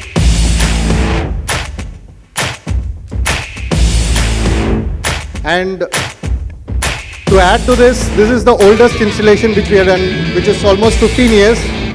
And you can see the performance of it, and it is done through our service team. So this is how, like, on a sustainable front, again, we are working. So thank you, thanks for your support, and thanks. Okay, so we'll quickly move to our second panel, which is titled Aligning Workplace Design with Operations and Principles of Circular Economy. We heard so much about sustainability and also about workplace operations from the first panel. We'd kind of like to continue that thread with people who are actually maintaining these facilities in the second panel. I would love to get the chairs on stage. As always, like I mentioned, this particular chair is also called Spectra, and it's by Wipro. Apparently, this particular chair offers the widest and the largest lumbar support and backrest available anywhere in the industry. And this kind of helps reduce and address one of the most common problems that our workforce has, which is lower back pain. So with not just providing comfort, it also helps understanding the temperamental of what today's generation is going through. So with this, I would love to call on stage the moderator of this panel, Mr. Suresh Krishnamachari, who is the head for administration at Excelacom Technologies. A huge round of applaud for each of the panel members and our speaker, our moderator here. Joining him are speakers, Mr. Narayanan V, who is the Senior Vice President at Standard Chartered Global Business Services. Joining him is architect Ponni Concesao, who is the founder and principal architect at Oscar Ponni and Rahul Architects. Also joining them is Mr. Nandakumar, who is the director for PDS at JLL. And finally joining them is Mr. Anul Tom, who is the chief manager for administration at VA Tech Vabag. So with this, a huge round of applause, ladies and gentlemen, for each of our panel members and the moderator here. And I'm going to quickly hand it over to Mr. Suresh to take it forward with each of the panel members. Thank you, sir. We have a time constraint here, so we'll directly go to the topic, and from there we can take it on. Yeah, so aligning workplace design with operations and principles of circular economy. So the first question is an open question to everyone. Before that, they can also have an intro, before that answering. My name is Suresh, as he was introduced. So from a corporate perspective, how do you bridge the gap between a corporate vision, a design, and operational efficiency? I'm wearing the hat of architect. So very often times when we design office spaces, we take the corporate brand vision, the vision statement of the corporate entity that we're working with, and then we imbibe what their symbol is all about, Their corporate philosophy is all about the typology of space requirements that they require, and also create a space. And I'm telling you, the challenge today is, designing for Gen Z, that we need to accommodate all of these parameters into our design to give maximum operational efficiency. And in my practice, I've been very fortunate to work on very large government projects which has its own corporate vision. We did the Telangana State Secretariat in 2023, and I can't tell you, the vision of the government had to be incorporated into our design. So we had to create these magnificent, monumental spaces, and I realized government works on a different parameter altogether. In contrast, when you jump into the corporate scenario, there are two segments, IT and industrial corporates. Again, we as architects have to jump in and create that bridge between the corporate vision, the expectations of the employees, and also create a operationally very efficient space. So architects are a very, very important element to create that kind of atmosphere, infrastructure for the end users. Okay. Narayan, a quick question for you. From an architect perspective, it's all about design. You are the other side of the table, right? One side you have to manage cost and then take it to the board. So how do you correlate that with the corporate vision? Good evening, and thank you for giving this opportunity. I completely agree with Ponni. Most harassed breed in this entire construction piece. Every corporate has a standard framework. Right? It doesn't say that you need to put only blue color, or you need to use a phone booth, or you need to use a single-seater pod. It doesn't say that. It says that this is what meeting room numbers need to be there for this many number of people. The kind of framework it gives. But you as a end user have a target in your mind. I need to have a 6,000 seat for this many number of square feet. What I need to have, this many number of seats. This many number of meeting rooms need to be fitted in. Then you need to work for your washrooms. You need to qualify for your NBC requirements. You need to work at all other things put in, but finally architect will come back and say that I can fit in only 5,000. Now I will say I need 6,000, yes, and I will not allow any of the global standard to be compromised, because end of the day when we go for approval, we will not get it. So most harassed lot, what we, before hitting the floor, the amount of pressure what we put the architects into that, and the magic they need to work around to get the number what we want. Yeah, Anil, we had the design from fraternity talk, and then from operation perspective. As a facility professional, how does this translate into you for a day-to-day thing? Good evening all, and thanks ITB for having me here. So thanks Suresh. Okay, so see, as a facility manager, okay, the facility who manages the complete, who takes a custodian, there are many aspects in your the routine job which you have to take care. So you need to take care of the business requirement. You need to ensure that the operations are run effectively and smoothly. Also the cost. Okay, so everybody stick to the cost today.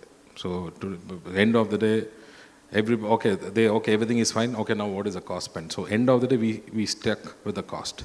So we need to ensure that there are no wastage. Okay, you take electricity. So now in the previous panel we spoke about, I think one of our friends spoke about the AHU running. Okay, also the lights, your major energy resources. So okay, I can give a small example about our building. Okay, so we had, as Madam rightly said, to begin with the architect. Okay, we did a very hard decision, and it took some time to build, and we ensured that 80% of the building is covered with natural light. Okay, therein you save on electricity, because this is all a long run concept. It is not today. You build today for a better tomorrow. So you take your toilet wastages. We built an in-house STP plant. We ensure that we don't throw any waste outside. We have a pit where all the food waste are dumped there, so that there is no wastage which goes out of the building. Okay, so this is one constant decision which as a management we take. and also the corporate vision. All this comes to help on this green initiative. Yeah, another, from a builder perspective, I'd like to add on this. Yeah. Thanks. Good evening all, and thanks for this opportunity. I think as a project manager, I'll be initiating this conversation with the client and with the architect most of the time. There are days, couple of years back, when we start the initial discussion, we'll be starting with the seat counts. Once the area is finalized, there'll be a demand coming for the seat. But now, in most of the initial discussions, the first agenda that comes in the sustainability. So what are the features I'm going to get from the landlord? What are the features that I'm going to provide to my employee? So that's the prime agenda, and the seats and the features comes subsequently to it. So there's a top-down approach we can see in most of the corporate fit-outs that's happening, which is very good for the ecosystem that's happening now. So that's how it is. Ma'am, from an architect perspective, from your lens, what is sustainable workplace according to you? Sustainable workspace is a place where there is efficient use of energy. Has to be efficient use of energy. And like I said, operational efficiency. You're designing spaces for end users who have to feel happy that they're sitting there. They are in the best of sustainable practices. And when I say sustainable practices, it means top down. The concrete structures or the structural architectural envelope we provide, the MEP systems that is so important today. MEP is the main meat of sustainability. You'll not really feel it, but your lighting systems have to be important. Your aircon systems have to be sustainable. See, everything goes back to the billing, the energy billing that you are stuck with. But all of this has the sustainable ring to it. I've been actually promoting the concept of circadian lighting, which I feel is so important. So, and that is something that is good for human beings, end users, bringing out the best of their productivity. You also need to use natural materials as best as possible, and that's a discussion I had previously. There's something called sustainability and there's something called profitability. So for me, materiality is important. You need to use natural materials. You have to get your MEP systems to be extremely sustainable. And I'm talking of even the furniture that you're sitting on. Furniture, the kind of tabletops you have, the textural materiality of your surfaces, the false ceilings that you're creating. So all in all, each and every element has to be sustainable. And that is what, the profitability that you expect on a short term is not possible. It's more along a long-term pattern. So that's why I always say, do not look at the costs too much. Look more than the cost. There is a lot of added advantages that come on a longer timeline. So for me, that's what sustainability is all about. And a very interesting jargon like circadian thing, which is very, related to biological well-being of a human being. And any cohesive strategies for this? Any specific one or two strategies would you be able to stress upon this? Strategies as in sustainability strategies. See, the meaning of sustainability is recycle, reduce, reuse.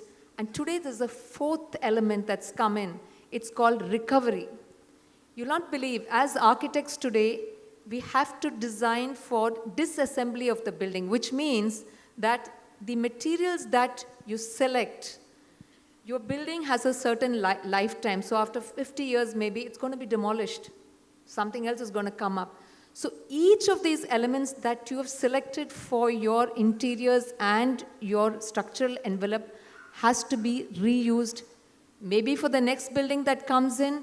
And why all this? Because the landfill is filled with 40% of construction waste. So what we're trying to do is we're going to reduce that construction waste to maybe 20%. And that's the only way is to again, I'm saying sustainability on the long term is when we select materials, it should be for reuse as well. It should be a very conscious strategy. For example, use natural materials. Do not use composite materials. Materials like UPVC, they take a very long time to decay and go back into the environment. So these are, strategies one can use on sustainability on a longer time frame. Yeah, Nanda. Can I add on to what you are saying? Like if any building which is aspiring to get a platinum rating, from the beginning itself you start planning, correct? I want to achieve platinum or gold, whatever you want to achieve. So if you want to achieve a platinum, you need to, from the beginning, you need to start what kind of a material you are going to use, from where you are going to procure, and how much the material, whatever you are procuring, how much the recycled component is there in that material. These are all defines for your achieving your platinum rating. So if somebody is achieving, the clear frameworks are available. All we need to do is stick to that and ensure that from the beginning, the achievement of your platinum rating or gold rating, whatever, it should not happen after you try to retrofit. Before planning itself, if you decide, whatever architect Ponni suggested, everything falls into place.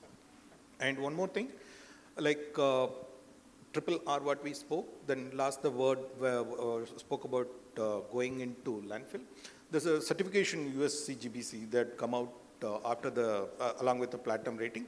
There is a certification called True Certification. So this certification ensures that after construction, whatever operation when you are doing, whatever waste you are producing, how much that goes into landfill. You are reusing, but how much you are reusing, apart from that, not allowing anything to go to the landfill. So they assess based on that, they give you a certification. So that is another certification which is catching up big time now to ensure that you don't send anything to refill. Okay. Yeah, thanks, Naren. Yeah. I want to add one more point. Also, as rightly said, from the architect perspective, everything starts from the scratch. Okay, we need to also now, there's a new way of sustainable material procurement. I think it's one of the points, just want to touch base before we go to that. So even the materials what we procure, okay, it should not be very far, it should be nearby, because all the carbon footprints today it has been calculated in the system. Okay, so it is been published and it is part of our rating system. So all that also is another point which we need to add while doing construction. We should not procure from very far. We should always use the local natural resources. Yeah. Yeah, over to you, Nanda. Thanks for this detailed answer. From an operational excellence, how do we explore the role of recycled, upcycled, and local materials in workspace operations? Yeah, it's a good question, Shiva.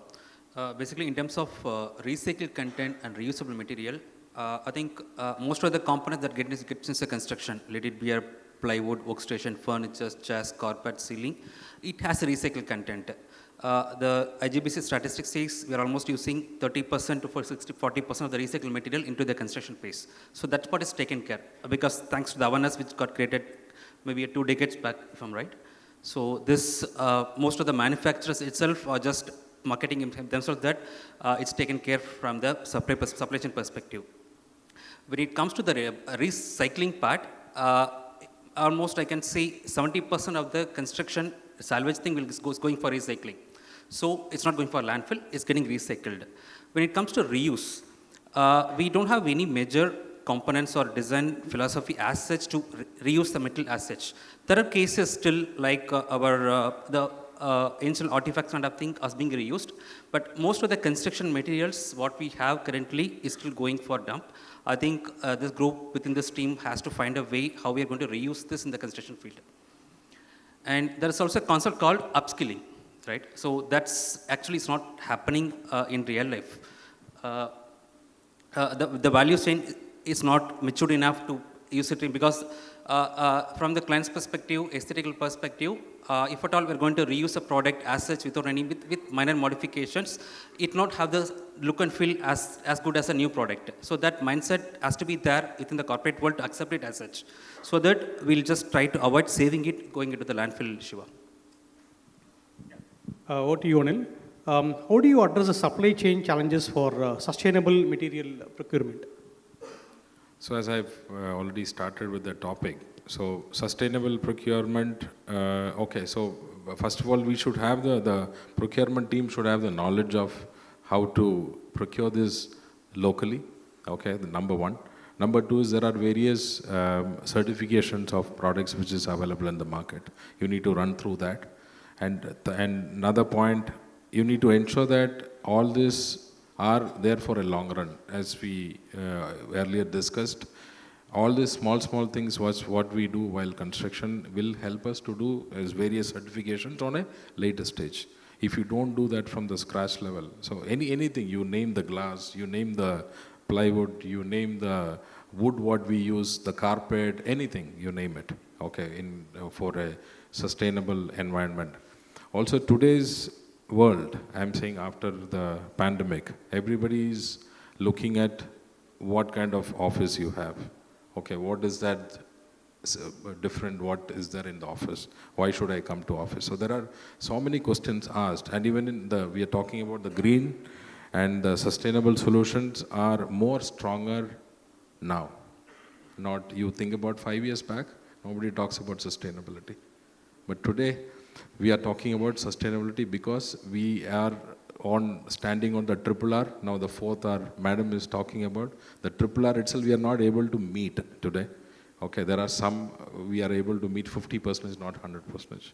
So by looking at the various aspects on procuring the materials and during the construction phase, which can help in building a sustainable environment on a later. Yeah. Yes, Naren, please. So to add on to Anil's point, we are doing a 1 billion square feet construction here in Chennai. So when we started the project, what we did is we didn't want to see supply chain management only for negotiating the cost. Okay? We didn't see them as commercial. We made them as a partner from the beginning of the project. Understand the principle. So from the beginning, we started inducting them in the team of construction team to understand what is the design is going to be, how it is going to be, made them full part and parcel of that entire process. So that helped when they went ahead and doing the negotiation, not look at only the cost. Look at overall, otherwise, even though you do techno-commercial analysis when you do that end, like any commercial, the commercial takes the larger space and your technical rating becomes either equal or lesser than commercial pricing, right? That's why the techno-commercial happens. But when you induct the supply chain management expert in your team from the beginning, when they understand the design requirement, when they understand what we are trying to achieve at the end of the finish of the project, completely changes their perspective when they're sending out your RFPs, when they're calling out, identifying the suppliers, negotiating with them, everything, completely the perspective changes. I would like to add to it this. I think I would just quote a live example which we're currently doing. We're just doing a school project wherein the architect had a vision to use recycled wood as the external finishing. I think the earlier panel did mention that there's a philosophy to avoid glazing and to go with the material which is eco-friendly and also it will save in terms of energy efficiency. The challenge is that we don't have any supplier who can supply the reclaimed wood for such a mass scale what we are looking at. So then we had to just look around the country and we were able to find something in a shipbreaking yard in Alang, which is in Gujarat. And sourcing it from there, shipping it from Gujarat to Chennai, it's time consuming and it adds to the carbon footprint. What I'm trying to say is that the supply chain is not even matured enough for us to support the mission to recycle and reuse materials in the construction. Again, a similar philosophy, they wanted to design the construction, the entire pathway as from the recycled brick from residential construction, which is going for a salvage thing. Again, getting those from the suppliers and channels, because every corporate has a policy in terms of buying this material. So that area is still not matured to handle this corporate thing. So I think that's the area we need to focus on going forward. I'll just add one more point to this. Good point about reclaimed wood. There is a supplier in Chennai who is working or does work on getting reclaimed wood from, ships and what have you to reuse it. But like you said, and this is my suggestion, that sustainability has now become a mindset. We're doing a 300 crore grand library and science center in Coimbatore.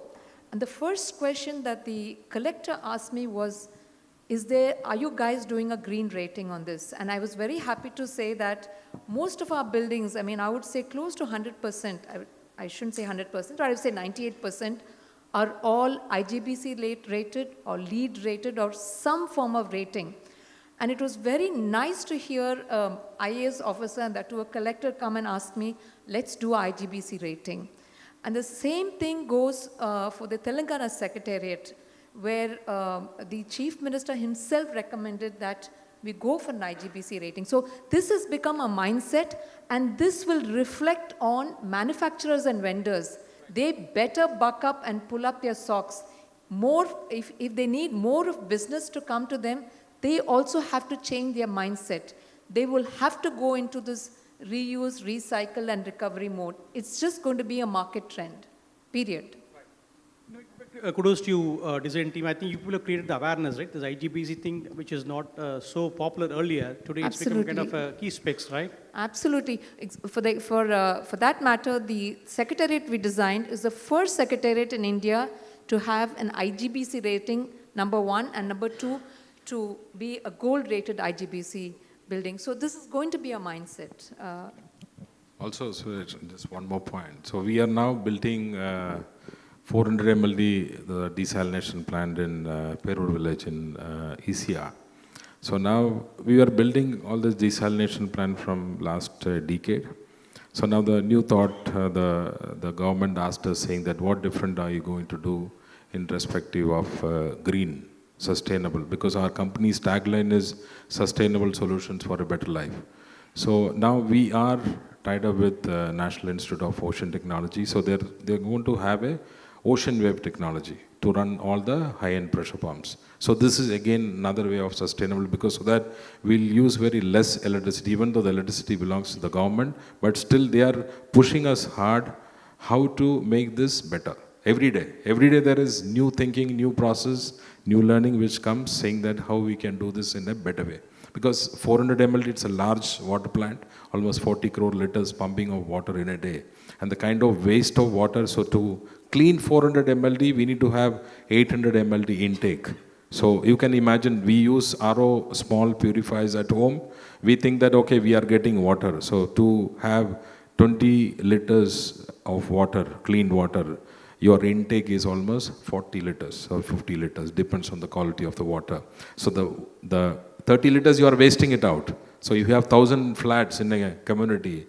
So 1,000 into 30 liters is the waste of water. So you don't know where it goes. So likewise, we were supposed to be doing one project for one of the village, 800 RO plants. Collector have told us saying that, okay, let's install. So finally the thought process, the project is on hold because now we have to rethink all this 800 RO plant. The intake is almost 50 liters. The actual water purified is 20 liters. So what we'll do with this 30 liters of water? So now it is on hold. So now we have to just think through and give a detailed report on how we are going to use this 30 liters of water into 800 houses. So I'm saying every day people are pushing it hard for a better thinking and better perspective. The next big thing is, which is catching up on this green journey, is carbon embodiment. When you are constructing the building, the material what we are using, the process what we are following, how much carbon it is going to put into the universe. That's what needed to be calculated. And there are different grades. Starts from G to A. It starts from 9, the rating comes around 900, it starts from 900, it goes down to 200 to 230 is the least what you can scope. So if you are able to achieve that 200 to 230, that's a top level of carbon embodiment. It sees how much material what we are using, or the methodology, what, for example, you are cutting your marble on the floor to put the floor, how much water you are using to cut it, and while cutting how much sawdust you are going to put it in the air quality. So things are evolving very fast pace, especially IGBC or LEED, which are all we heard as a notional things or aspirational things, has become today must thing. Same with the construction methodology and what we are applying in that, also equally changing, and that also looking at better prospect. Just to touch upon, Tom mentioned about the water. I think in one of the recent projects which we have just completed, the client has replaced the domestic water consumption by installing AWG, which is atmospheric water generator. Through this, almost 80% of the cafeteria and kitchen consumption of water is being generated by the atmosphere, which means there's no dependency in terms of RO system, no dependency in terms of groundwater supply. 80% for I'm talking about a client which is close to 1 million square foot. 80% is being catered through AWG, which is phenomenal in this case. Ma'am, what's your overview on integrating digital twins and BIM to enhance operational efficiency and waste reduction? Very good question. There's going to be, there are two very powerful technologies that have emerged. One is BIM, which is becoming very commonplace these days, even in India. And the other one is digital twin of your project. So these are the two technologies which are widely used in the Middle East. The Middle Eastern countries, especially UAE and Saudi Arabia, use both of these technologies to reduce optimize costing, optimize resource allocation, also reduce waste, and like I mentioned before, also to look at the recovery aspect of the materials that you're using. And the last one is actually to increase the efficiency of design, validation, and iteration. What is BIM? BIM is nothing but your 3D modeling of material specifications, data that go into what makes the building, project scheduling, and it also gives you a platform in which all the stakeholders, who are the stakeholders? The architects, the project managers, the clients, and of course all the allied structural consultants. And what is digital twinning? Digital twinning is nothing but, again, the physical, digitized version of your physical building that's coming up, and also to see how the different operations, MEP, structural, interiors, how they all kind of blend in together. And if there are any points of conflict, of errors, for example, and maybe we're using the wrong system, it pops up immediately. So we know that this system doesn't work. And today we have AI to tell you that, look, you have this system, use this system. So there are two important issues in projects. One is time, second is money. All of this are beautifully optimized. So optimized to give you the best of best solutions, and you can finish a building that much more faster. In the Telangana State Secretariat, we used BIM, and what I realized is BIM actually cuts down 30% of your design time. There is no duplication. There are errors, but at least it catches on the errors. The only problem that we faced, when we started this project in 2020 is we didn't find enough software professionals to actually work on BIM. The trend has changed, and this is a realistic problem here in India. So all of that, I always, like I said, India you can't expect overnight changes. It's a function of time. It will eventually catch up because every client of mine today asks for, are you BIM proficient? Do you have people in your office who can handle BIM and interact and interface with our consultants, our project managers? Not that they pay a hefty amount for it, they sometimes expect it free of cost. But then, like I said, when each and every client asks for it, the scope of services will also include financial remuneration for, strategies and technologies like BIM. So it is just two very powerful weapons that have come in that has made the building construction industry that much more efficient. I completely vouch for what Architect Pani said. The building what I mentioned recently, we are constructing with completely on a BIM. We are going for LOD 500, the highest what available in the BIM standards. Probably this will be the first in this country with the scale of building where we are going for LOD 500. What it helps you is it goes for a clash-free construction. In a normal scenario, when you are constructing, you will different service provider will do a different GFCs, and after that you start interpreting and trying to match up that. Then at the site you will do abative work or you need to corrective work. This BIM helps you before even hitting the site clearly identify where your sprinkler lines are running, where your ducts are going to come, where your lighting lines are going to go, how your cable trays are going to run. Everything it clearly tells. So you can go clash free on the site. It reduces your wastage, it saves your time, it rework, abattoir, everything it clears up. The best part is, after construction, it helps in the maintenance. So otherwise, if you have a problem, all you need, what you will do? You will go look for your as-built drawing board to hand it over to you, then start searching where is this particular loop line. Here, everything is available exactly. You can see where it is. It identifies what is the number, where it is fitted, whether your smoke detector or whether it is a sprinkler line, where it is exactly, and you will be able to attend to it. It helps. It has so many versatilities. BIM is one of the new thing which will make us better. I think maybe I'll end up with this last question to a financial perspective. How do you address cost barriers and misconceptions about the financial viability of circular practices?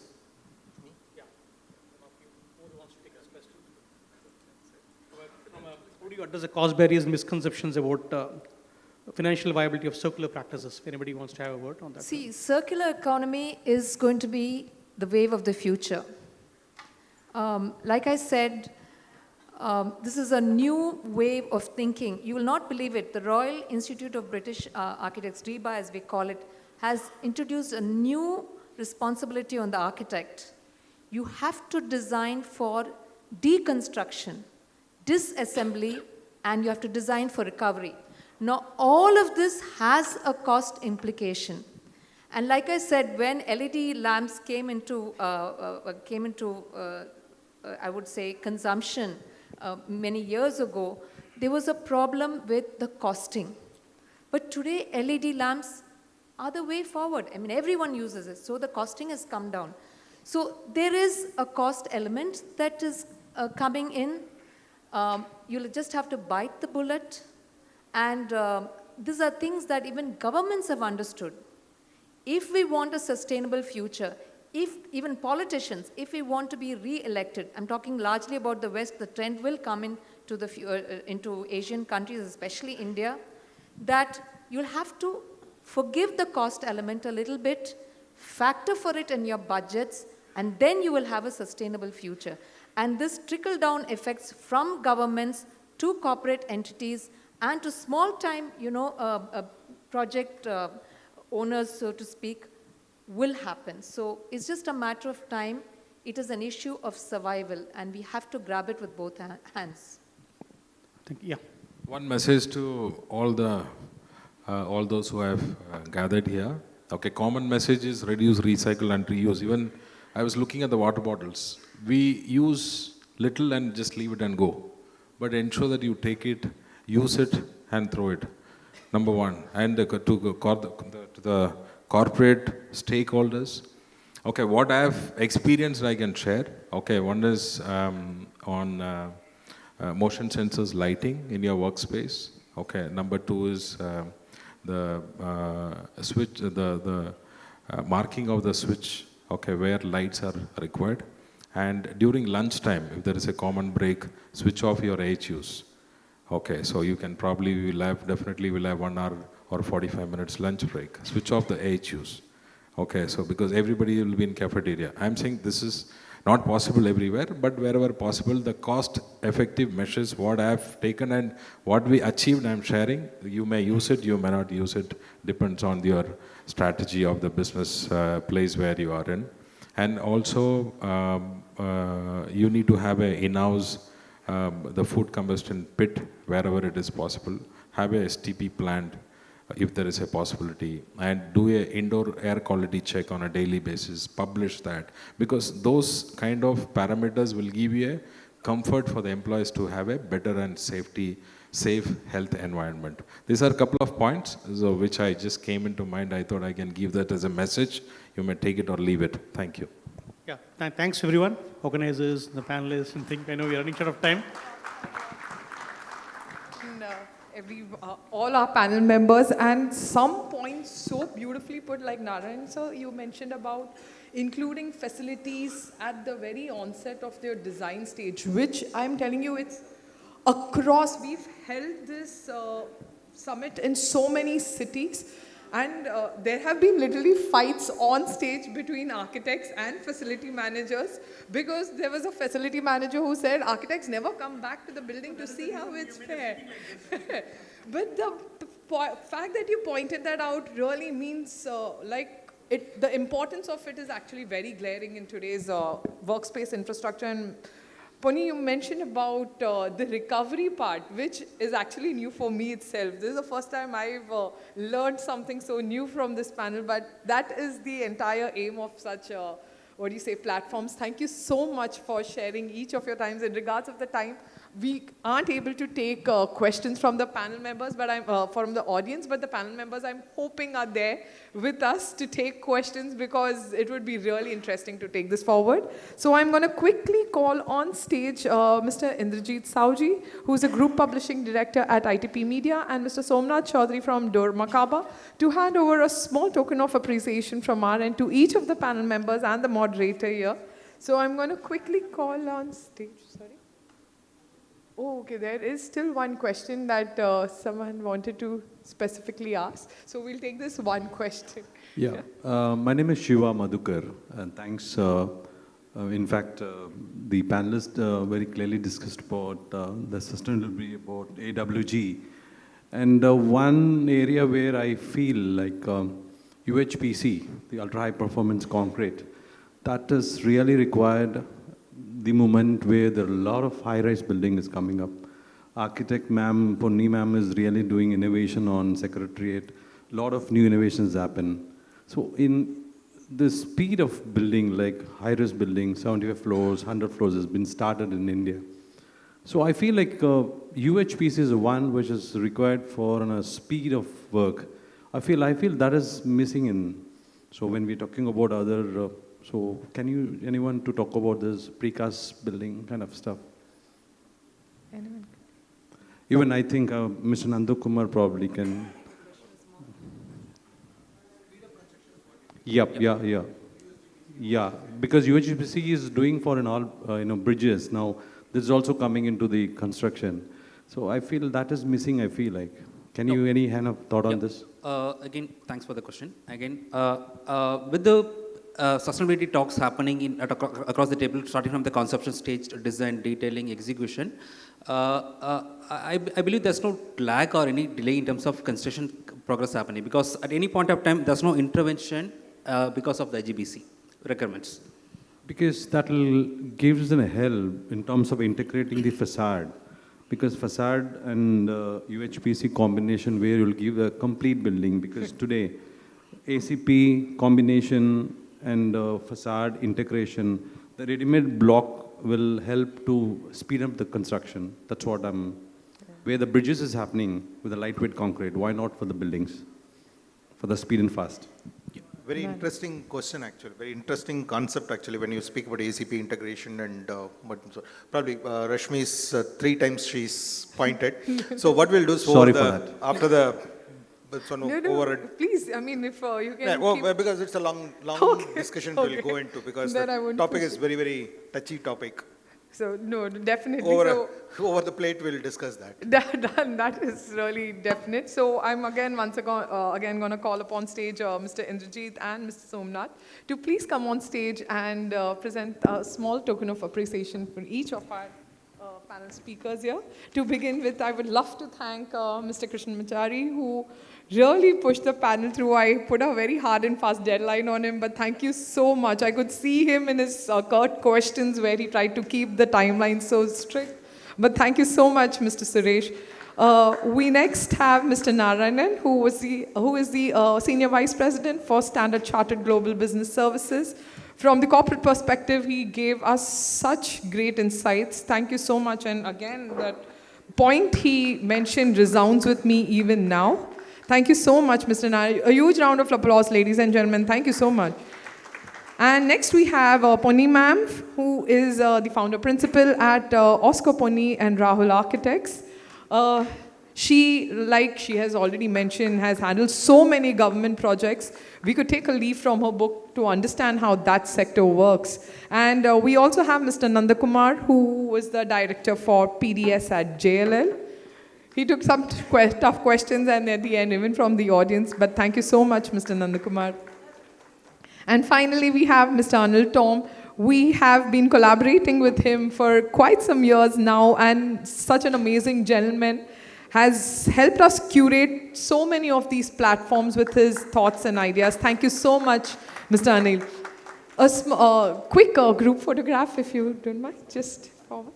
And while they take, I'm gonna quickly introduce the speaker of our next segment, who is from a flooring company, the Wellspun Flooring actually, who is gonna speak about the innovative role of flooring in modern office design and probably give us a quick glimpse into the innovations and technology that the company themselves have been. A round of applause, ladies and gentlemen, before they step down.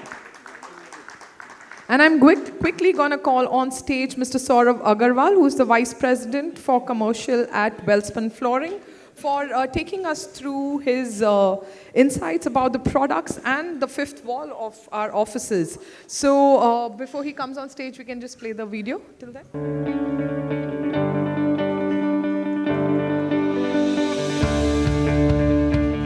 Disrupting the flooring industry and introducing the world to holistic solutions through innovation, creativity, and sustainability. Wellspun is making a mark in home solutions with one of the most technologically advanced flooring capabilities, making us the first in the industry to design and manufacture hard and soft flooring products under one roof, adapting new innovations to deliver the best quality. And as market dynamics change with unusual speed, our responses are built smarter. Good evening, ladies and gentlemen. A very warm welcome to all the distinguished guests in this Chennai edition of the Smart Office Summit. My name is Saurabh Agrawal, and I'm representing Wellspun Flooring. Wellspun, ladies and gentlemen, as you know, is a $4 billion company. I mean, we are an Indian conglomerate present in multiple businesses. Textile definitely is one of our leading businesses, which I'm sure you must have seen. So we are world's one of the largest supplier of bed and bath category in India and across the globe. In fact, out of every 5 towels sold in US, one is manufactured by Wellspun in India. And one of the most iconic sports event, Wimbledon, the towels used in Wimbledon by all the leading players is manufactured by Wellspun for last 17 years in India. So that shows our commitment towards the quality and the the product strength. We are again world's #1 company in the large dia steel pipes, which is used for the transmission of oil and natural gas from one continent to other under the sea and all. We are clearly world's leader in that. We are into multiple other businesses like roads. Syntex, a very popular brand in terms of the water tanks, I'm sure is a Wellspun brand. We are into large logistic parks. But today I am there to talk about we are present in more than 50 odd countries with representing all the top retailers like Walmart, Costco, Bed Bath and Beyond and all. Today I'm there to talk about specifically Wellspun flooring. So for Wellspun flooring, we have put up a mega plant, which is considered among the top 2 best plants in the world for manufacturing of the carpets, which we call as a soft flooring, and the hard flooring. This plant is a very, very unique plant, so I'll just love to take you through a quick journey of this plant.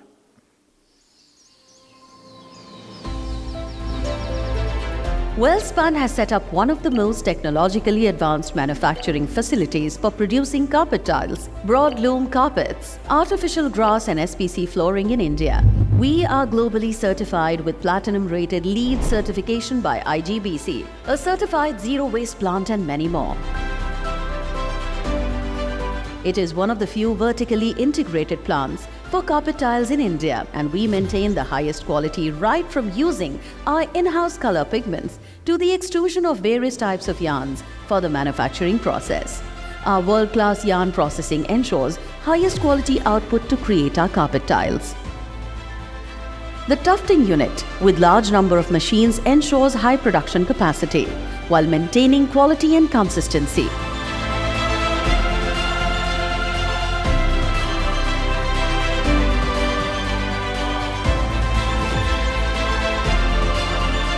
Our wall-to-wall carpet production unit not only offers unique tufted carpets, but also offers printed and highly sophisticated customized carpet designs that are used in some of the top hotels. With our trademark Ecolite backing and our specialized cushion backing, we ensure high underfoot comfort and noise reduction. This is the most automated packaging facility which ensures high-quality product delivered to you in the best shape. Here are some room renders for our carpet flooring.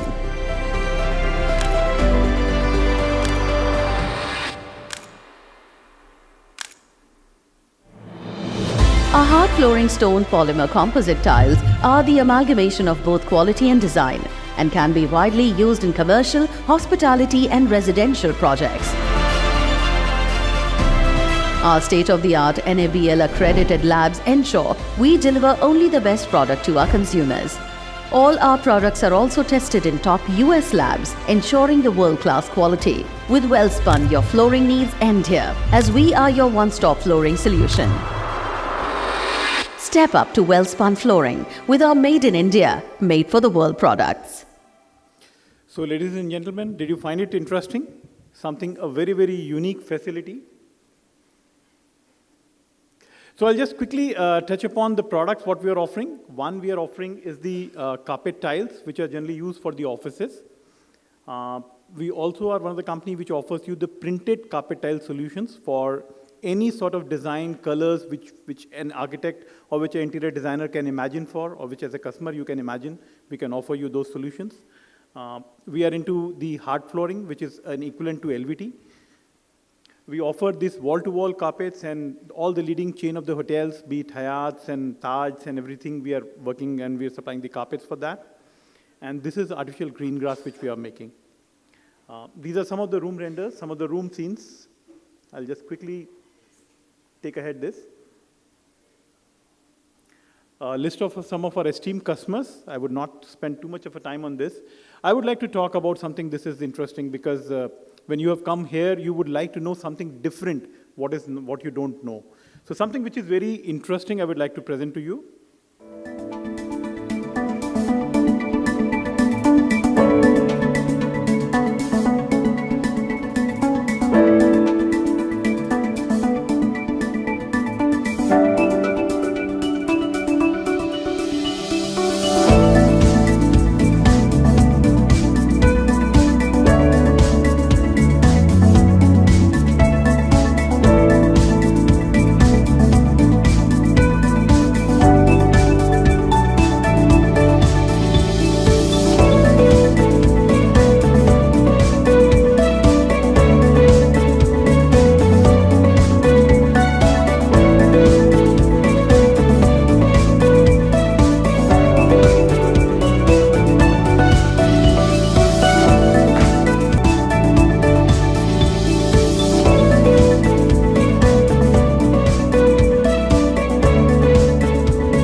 So we are the first company in the world which has invented the technology of making carpet from these waste plastic bottles.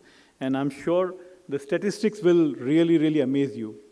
So if you're doing a 1 lakh square feet facility of yours, you yourself will be proud of eliminating 2.3 lakh bottles, such bottles, from your own Namma Chennai, or we call Namma Bangalore, or Amchi Mumbai, whichever city we are in. That's the type of the statistics. So we would really love to offer you a product like this. Well, moving on to the technology part, since I said that I'll be talking mainly of technology. Generally, I'm sure our common knowledge says that the carbon dioxide is absorbed by what? Plants, right? There's nothing else which can absorb carbon dioxide in this earth so that we remain alive on this earth. Now, what if I say that Wellspun will do it for you from tomorrow? So here is the product.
isn't it an interesting concept, something which is very unique, very different?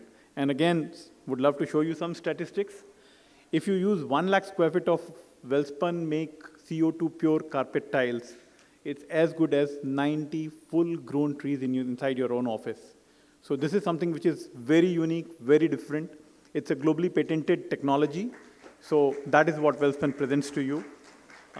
Since the time is short, I'll just take 1 more minute to introduce one more product to you. I'll like to introduce one very, very unique thing. So, gentlemen, we are doing the Google's largest office outside the US. No, just stop that. The Google's largest office outside US is coming up in Bangalore. I'm sure you might have heard about it. And we are doing the carpet for that. Now, the carpet is not the important part. The important part is a new innovation which we have brought to that particular project. So I am sure many of you are very much concerned about the accessibility part of your differently challenged employees, right? So Google wanted their visually impaired employees to be taken care of, right? Generally, what do we put for that? We put those yellow color studs all across the building so that people can navigate their way through that. Now, they gave us a challenge. We don't want to use that ugly looking studs.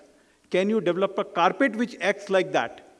And believe me, we came out, we worked for almost 1 year, and we came out with a carpet which acts like a completely, we call it a tactile carpet tile, which acts for the navigation of the differently challenged people or the visually impaired people.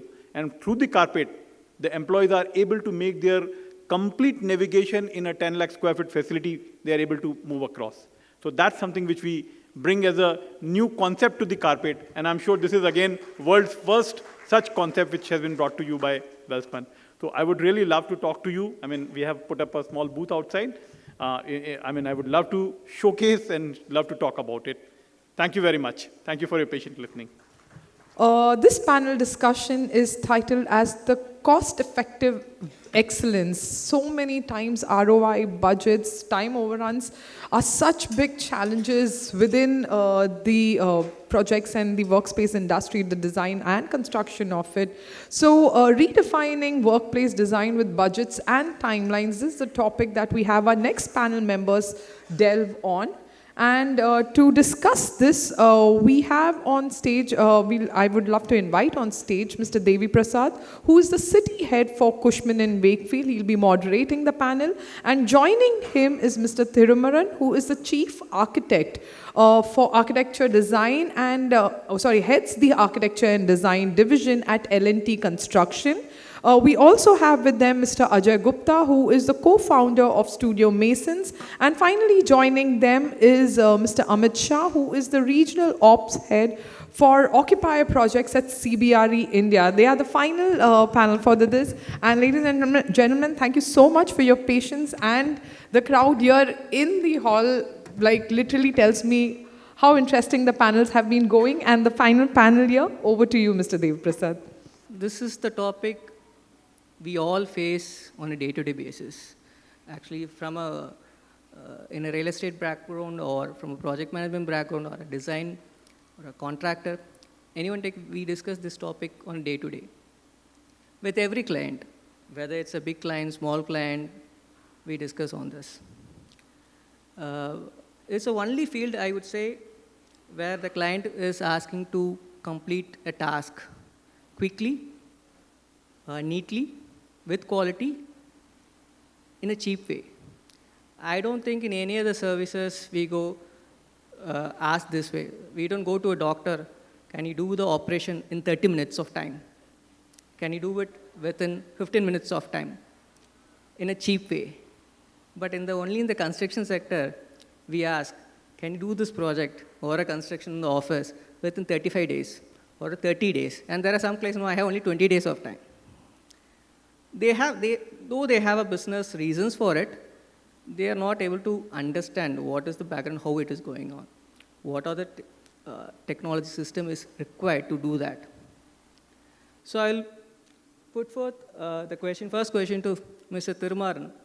So I know L&T is a large firm and you are dealing with very large clients as well.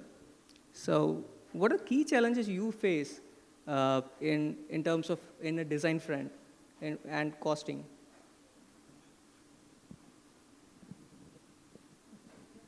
See, as you explained, so each client, they have their very budget criteria. See, each project, it has their own budget, and we have to stick to the budget. And moreover, they want the world-class facilities. So we used to follow certain design principles to meet the design as well as the meeting the budget of the client. See, the design, it should be in such a way, it should not overshoot the budget, and it should not compromise on the design quality. So there are some parameters we normally use. So we have to follow the design principles. It's like a modular design, and it's a kind of prefabricated design also to make the work, it's very speeder, and the quality also far better than the normal construction way. And then the moreover, they're saving the materials also. And the time also, it's a matter, so we have to finish it fast.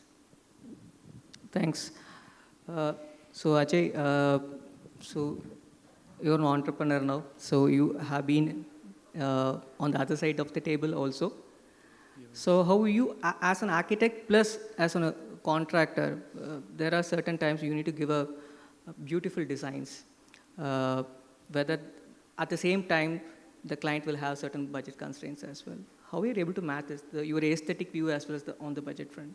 Yeah, I think there are a few things which should clarify before. You know, the word like sustainable, world class, as I've used world class.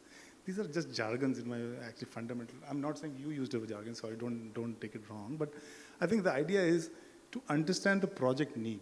And the problem is starting at the conception of a project brief. What is a project brief? Majority of the project brief is a mathematical brief. I need 200 seats. This is a mix of 4 to 6 pack conference room, huddle space, the 4 keywords I'll use, I don't want to use it. And that's the whole project brief.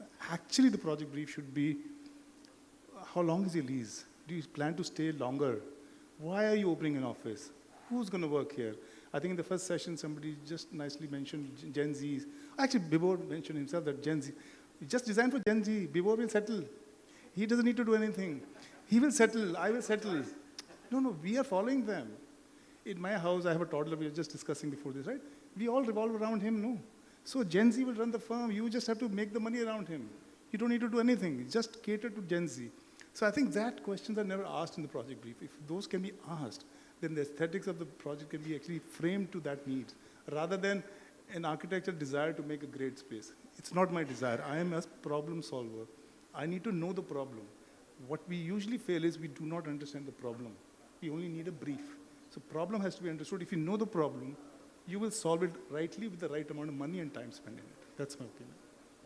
Thanks Ajay. So Amit, your take, my friendly competitor. No, but rightly what he mentioned, I think the problem statement sometimes is not there on the table.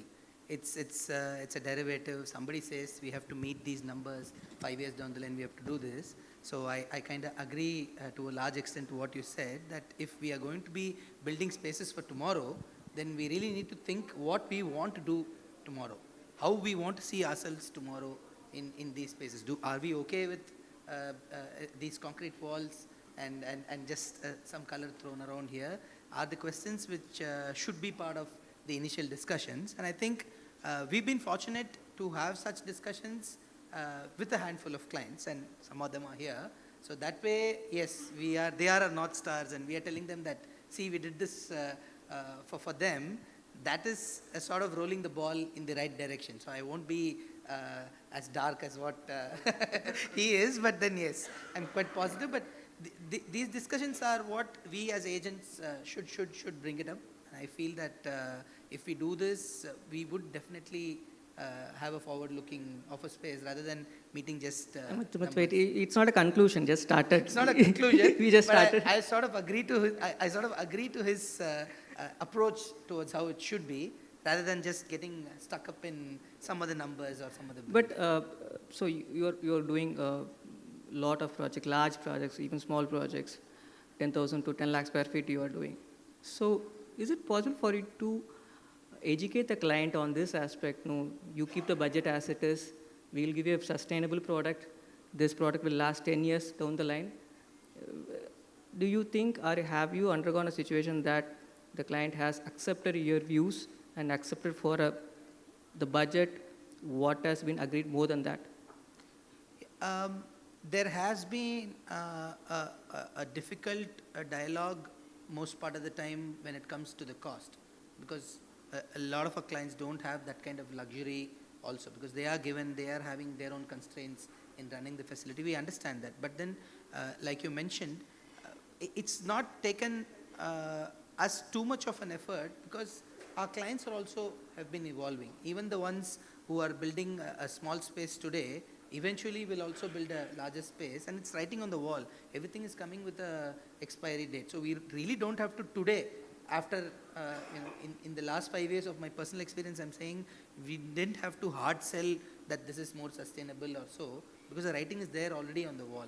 Today you spend something, there is a replacement cost that is involved, and that's when we get into the mathematics of the life cycle costs, and it's quite easy to convince, I would say, but only to those who have the intent.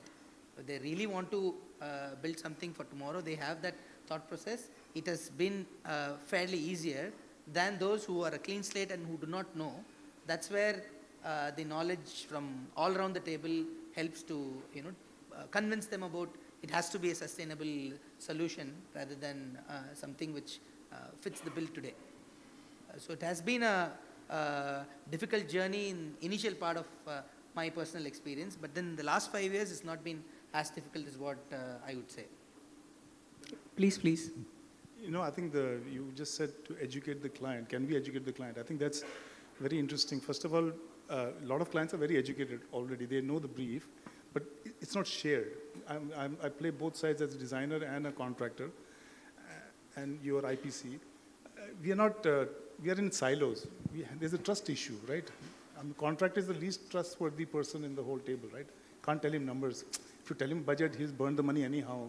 So I think if the trust can be built with all the stakeholders and understand that actually a little more transparent way, right? I mean, the owners, the PMC, the architect, the contractor, if they can all share the same information openly, if you trust those four parties, and you already have those four parties on board, the product will be cheaper and better.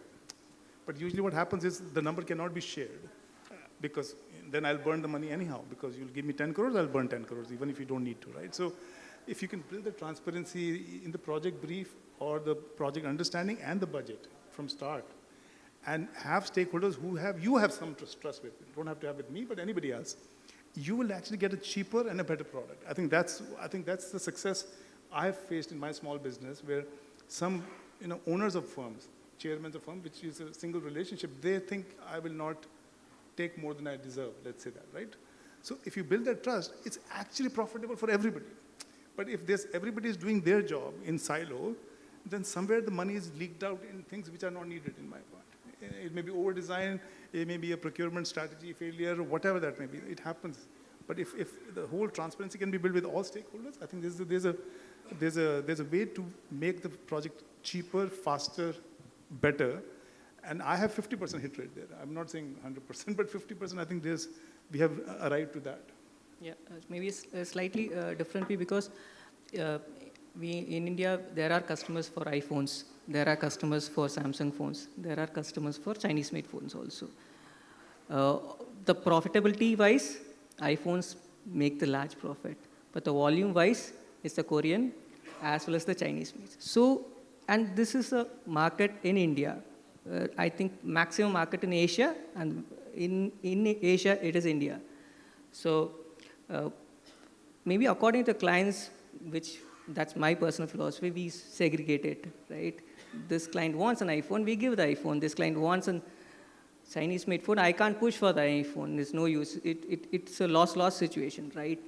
So that's how I have to be very frank, you can't tell a client that you are a cheap guy, you don't want iPhone, right?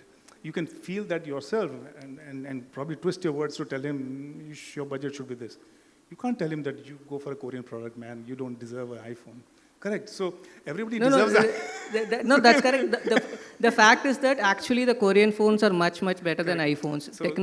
Even technology-wise, it's just maybe marketing strategy of Apple, which has made iPhone costlier and profitable for Apple. But like DeepSeek, the technology is still there in Korean as well as in Chinese-made phones. That's, again, my own personal belief. I think like one of my clients, sorry, I'm probably hogging this. Okay.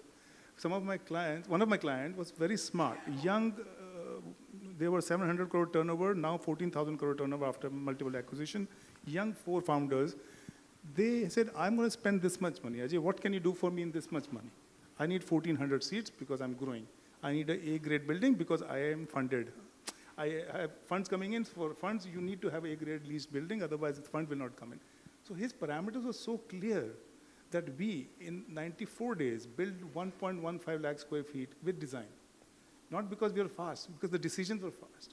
So I think if the stakeholders, all of us are on the same page and say, this is what I want, and I'm going to stay here for 5 years, that's my horizon, but I may grow into different markets because I'm a new business. I don't know. My horizon is 5 years. This is what I want. The brief is not only numbers, it's also other parameters. Actually helped us do this much faster and better. That's what I'm trying to say. That, that clarity and that clarity to share also. It's you're sharing that information also, right? Sometimes clarity is only to yourself. You are not sure that you want to share that information too fast, too soon. So I think that has helped few of our projects where we did it fast. I mean, you say, 30 days, 25 days, people ask you, I'm sure there's a big bunch of well-span. The carpet, they cannot send in 30 days. Difficult for them. I'm not saying it's to send on the project, 30 days carpet is difficult. So forget construction. To procure carpet from India's A-grade vendor, it will be difficult to source in 30 days. But you're asking, all of us, clients are asking to do in 30 days because the rent-free goes away in 30 days and I need to be in the new office the day I pay rent, right? That's the whole idea. So there's a... Yeah, so that's the construction, what we are doing in 30 days is whether it's going to last for the lease period of 3 years or 5 years, and what is the net operational amount they are going to spend on that. That's more important. Most of the clients are not calculating on that. They're looking for the first lease period of 2 months or 3 months. That's where actually they're making a mistake. They're not seeing the total lease period of 3 years or 5 years down the line. I think the initial discussions which we've had with some of the clients, most of them they're very aspirational, but at a certain point in time, they may not have the money to spend on that day. So to understand that and to give the solution to them that it's okay to be spending your money more on a certain item rather than the other things is going to go the long way, is the discussions which have yielded better results. Even today the clients are using some of the items which they have already purchased despite them moving 2-3 locations. So that's something that they have invested well. And they do remember saying that yes, that's, somebody has advised them well. So that's the role I think we should play. And I'm just recalling on the discussions that you've had. We've had that with some of them who, despite working in large corporations, they treat it like it's their money. And coming from a city which values sustainability in very different spheres, we know how much each drop of water is expensive. We've stood in queues to fill our buckets and so on. So you could draw analogies and connect with the client, depends on where you are, and that will bring out the value more than just approaching it with ask and answered kind of questions is what I'd say. So the initial discussions I feel are crucial to understand your customer and the intent, and then maybe the solutions could be better and sustainable. Just to add to that, I think Sir said modular. He was talking from a time perspective to build modular, but I think there's also value in modular to assume that what can I carry when I leave this space? See, if I invest in something high-end product, which can I use if I even leave that space and move out to a bigger space as I grow, I anticipate to grow, right? So if there's something modular in furniture, especially furniture, chairs, all that is modular, you know that you can carry this for the next 10 years. Even the warranties are 10, 15 years today for those products. Why would I not use that beyond the 5 years of my lease here? So even furniture, if designed with the ideology that if I move, I'm not wasting my capex in this space, I'm taking a X percentage of capex of the space back to my new place wherever I go if I grow, right? So that comfort, if you're spending more, that comfort has to be actually told by the designers or the stakeholders that you're not wasting your money. You're going to take this money with you and use it as we move forward. I think that clarity to the client, they don't think like that. I think if that we can educate, that's the best thing, because they'll get an A-grade product, a very good product, and they know that 60-50% of the product is going to be with them for 10-15 years as we move forward to another bigger space, as we grow. They also know if they want to grow, so they can't live in the same space. So I think less you build, rather you assemble. I think if you can do that more, it's good for all of us. And that education, I think, to the client is very important. Yeah, thanks, Ajay. Mr. Thirumaran, so on the design front, whether the sustainability, the word sustainability, again I stress that, whether that is having an impact on the costing, or whether you're able to do the design in a sustainable way, using sustainable products, whether it can be done in a cost-effective way. Yeah, definitely. It's a very good question. See, each time the client wants it's a kind of Indian Green Building Council, the platinum rating or the gold rating, or they don't want any certification, green building certification. Each part, it plays a own cost. But we have to educate them in such a way, as you said. So if you go for the rating, what's the amount of energy you are saving, how much energy cost you are saving, so that will give the return back period, whatever you have spent. That's the first thing. And the most important point, it's a sustainability. It is not a matter of only the points you are getting for any green building rating system. As an individual or as a society, how you are contributing to our own ecosystem without any damage, whatever as a designer you design, as a contractor or the builder, you build the spaces. So that has to be taken care. So, in terms of sustainability, whether we are using biophilic architectures, elements within the office spaces, have we done any calculations based on whether having a biophilia inside an office space, inside the commercial spaces, whether it's giving a cost benefit to the client in terms of business, in terms of investments, whatever they're being, or in terms of employee benefits, or in terms of employee health benefits? I think there are two aspects which I faced and I've seen. One is purely by biophilia, the space creates a wellness environment. We talk about well rating and all that, but I think the psychology of the space becomes this little more leisure, little more relaxed, little more warm space. So anybody who's working in that space is a little more comforted. Secondly, I think there are a lot of plants which I am not an expert in, but which actually improves the air quality just because you've planted the plant inside. It's a high maintenance issue. Third, this is one of my biggest clients, said, I want every table to have a plant. This is very interesting what he told me. I want every table to have a plant because I want my employee to own that space, so he or she is responsible to water the plant in the morning. So before you take a day off also, you have to call your colleague that, can you water my plant because I am taking a day off. So that's the ownership of the space.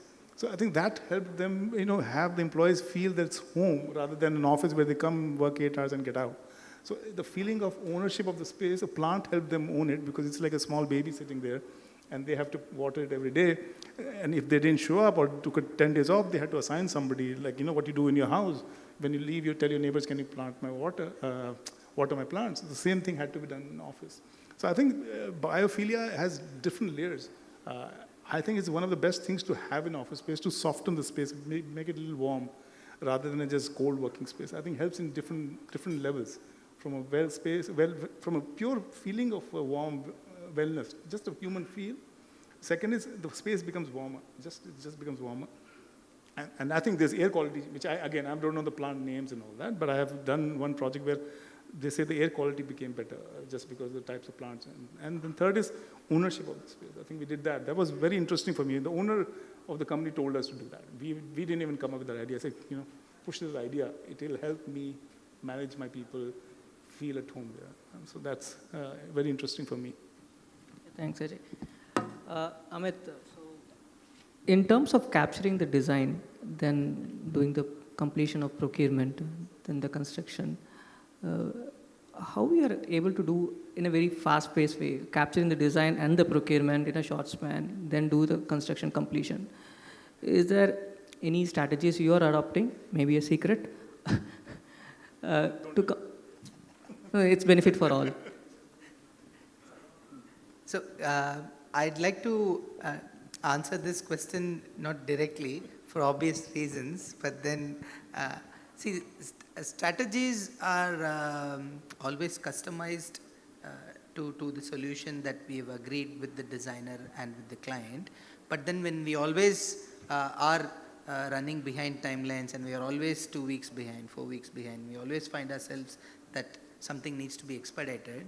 So what I feel is that the sustainability aspect that we have spoken about in so many years, but then there are supplier partners, there are firms who truly believe in that and have reacted or responded in a very positive way in terms of minimizing the sourcing timelines, having alternative ways and means in which these products can be made available in a faster way, which are equally good, or the same product, which we were completely relying on something which was, in high seas, and it sails for 14 and 16 weeks and so on. So it's a large process, and over many years that we've realized what are the ways in which things can be sourced. So we do have such discussions with the client on possible means in which we can source this, which will sort of fall in the timelines that they have, and have some contingency measures. Large part of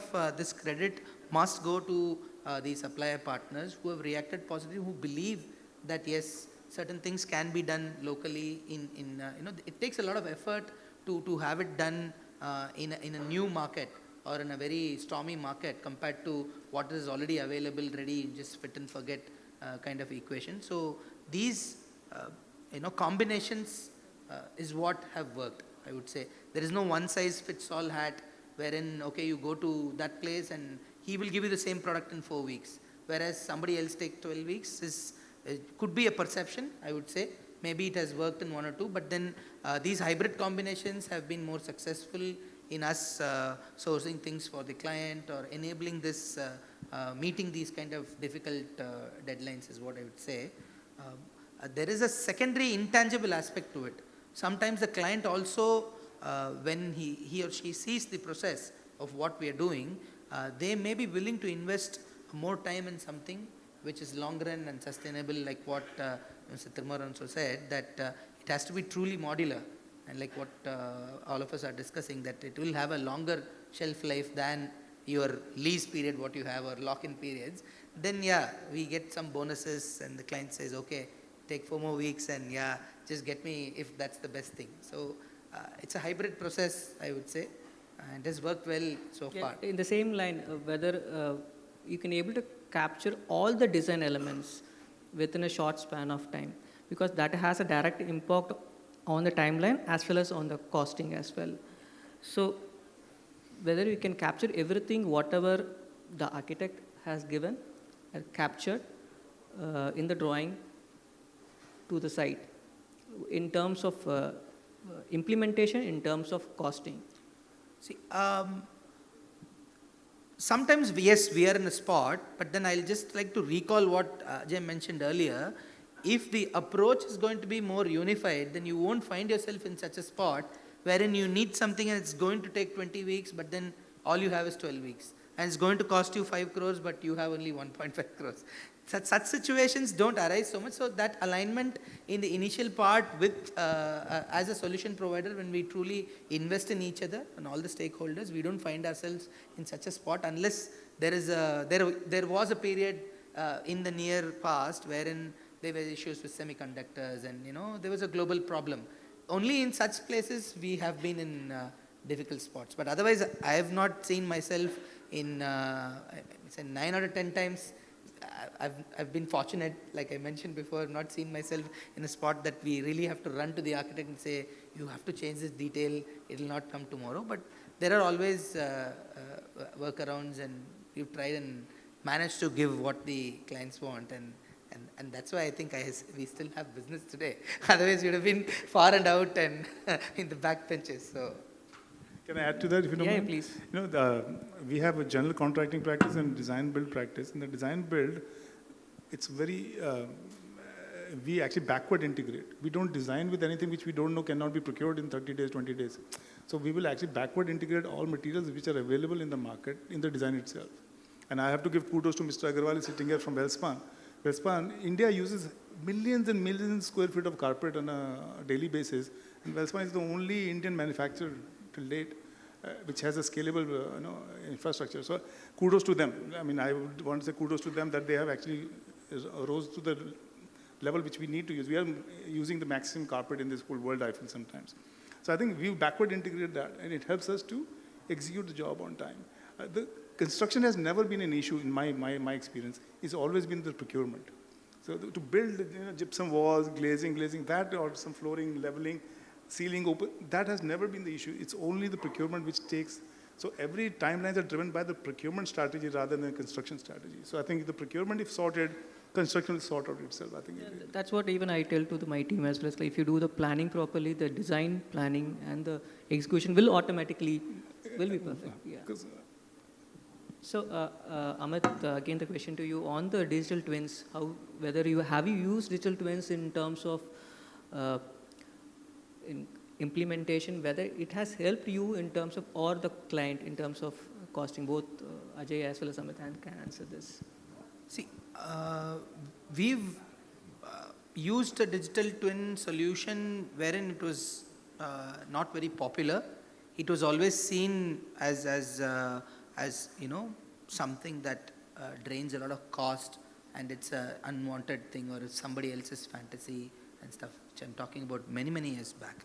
But then as technology has caught up and it's made itself available to a larger lot of people, they've come to realize that is a more efficient way of transferring the imagination of the designer to the person who's going to build it. So yes, in many ways, even as an advisor to the client in terms of space selection or selection of the land, or the demographics also, we've used a lot of technology in trying and meeting this requirement, so people could see it from much far away and realize that what they are getting into, how would it look.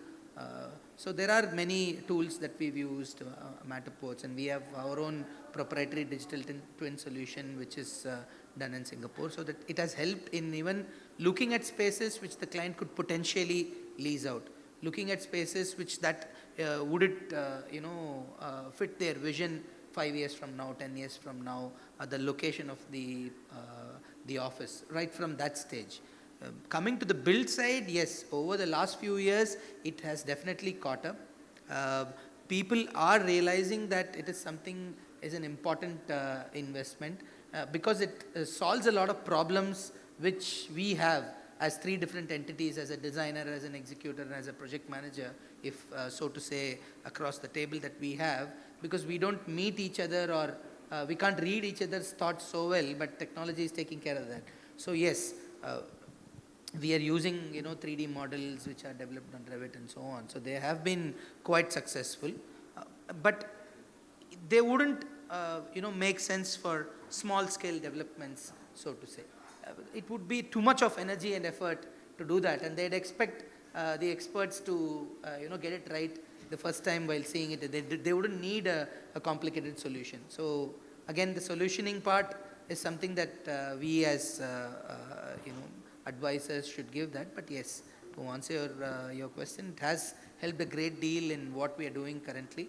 Over the years, it has improved itself as a good solution to have in all the projects. If I can add to that, I think the BIM again is a buzzword again. I think BIM, digital twin, all these jargons, so to say.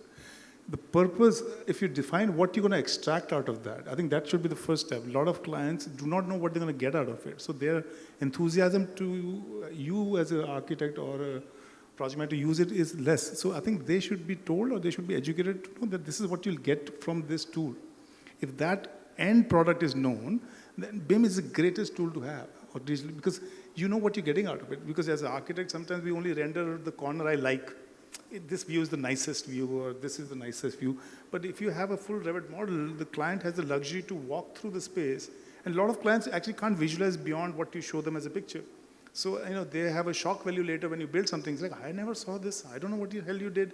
So the digital twin or a Revit model can let you walk through that. Correct, but my question is whether that is helping you on the cost savings.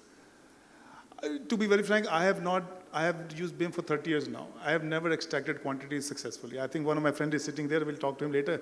He's better equipped to do that. I'll not take his name. Maybe Kausal Raman is sitting there, my great friend. He is much better than me. He'll tell you that. But I have not been able to extract quantities out of it. I have only been able to do conflict generation and the visualization of it. Quantity extraction has never been a success for me, personally speaking. Answer to this question. Yes, quickly. Yeah, short of definitely. time. So the Revit we are using for the quantity taking off. In fact, any tendered job, we will try to create our own model to extract the quantity very quickly. So that will help us saving the time. Also, the accuracy level almost 95% in the tender stage itself. So it's definitely it's a good tool. How you use it? Yes, most of the architects say this. No, as a project manager, I would also second that view because, see, time saved is cost saved, and conflicts like what you resolve, you are able to do it with, no repetitions, getting it right the first time as what we say great. So that is something has definitely added a lot of value. It's not given any heartburns to the clients. That itself is a win. If you don't get a pat on the back, it's fine, but at least you don't get shot in the meeting. So it's a win. I definitely feel that yes, there is a large amount of cost savings that we do. Many could be intangible, but then at the end of the day, when you finish the project, definitely you can see a difference between who has used the tool and who has not. I think it will stand that test of the time. Thanks, Amit. Thanks, Ajay. Thanks, Thirumaran, for the wonderful evening topic. Thanks all. That's it from our end. I want to wrap it. I could hear the plate sound background, so we'll not take much time. It's always a tough job to keep an audience this attentive, especially right now at almost 9:30. But you all did that and the hall's still full. So kudos to you all. A huge round of applause, ladies and gentlemen, to each of the panel members and Mr. Devi Prasad for so beautifully moderating. It was playful. I could see the jest even between Ajay and you, where you all had taken it few topics that were really intense in discussion. But thank you so much for that. I'm going to quickly on stage Mr. Srinivas Kachela, who's the Zonal Manager for Commercial and Institutional Business from Wipro, and also Mr. Saurabh Agarwal from Wellspun to give each of our panel members a small token of appreciation from our end. Thank you so much. So first, I would love to present it to our moderator of the panel, Mr. Devi Prasad. I've become an expert now. Thank you so much.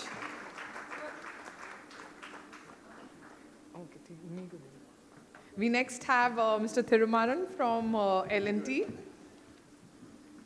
We had almost like two contractors in this panel, L&T and Mr. Ajay Gupta, who gave us such great insights from that particular perspective because we did not have any other on the entire summit. Thank you so much. We next have Mr. Ajay Gupta. Thank you so much for taking your time out, gentlemen, and presenting with us this entire thought process. And finally, Mr. Amit Shah from CBRE. Thank you so much. I'm going to invite all the panel members to please come forward for a quick photo op.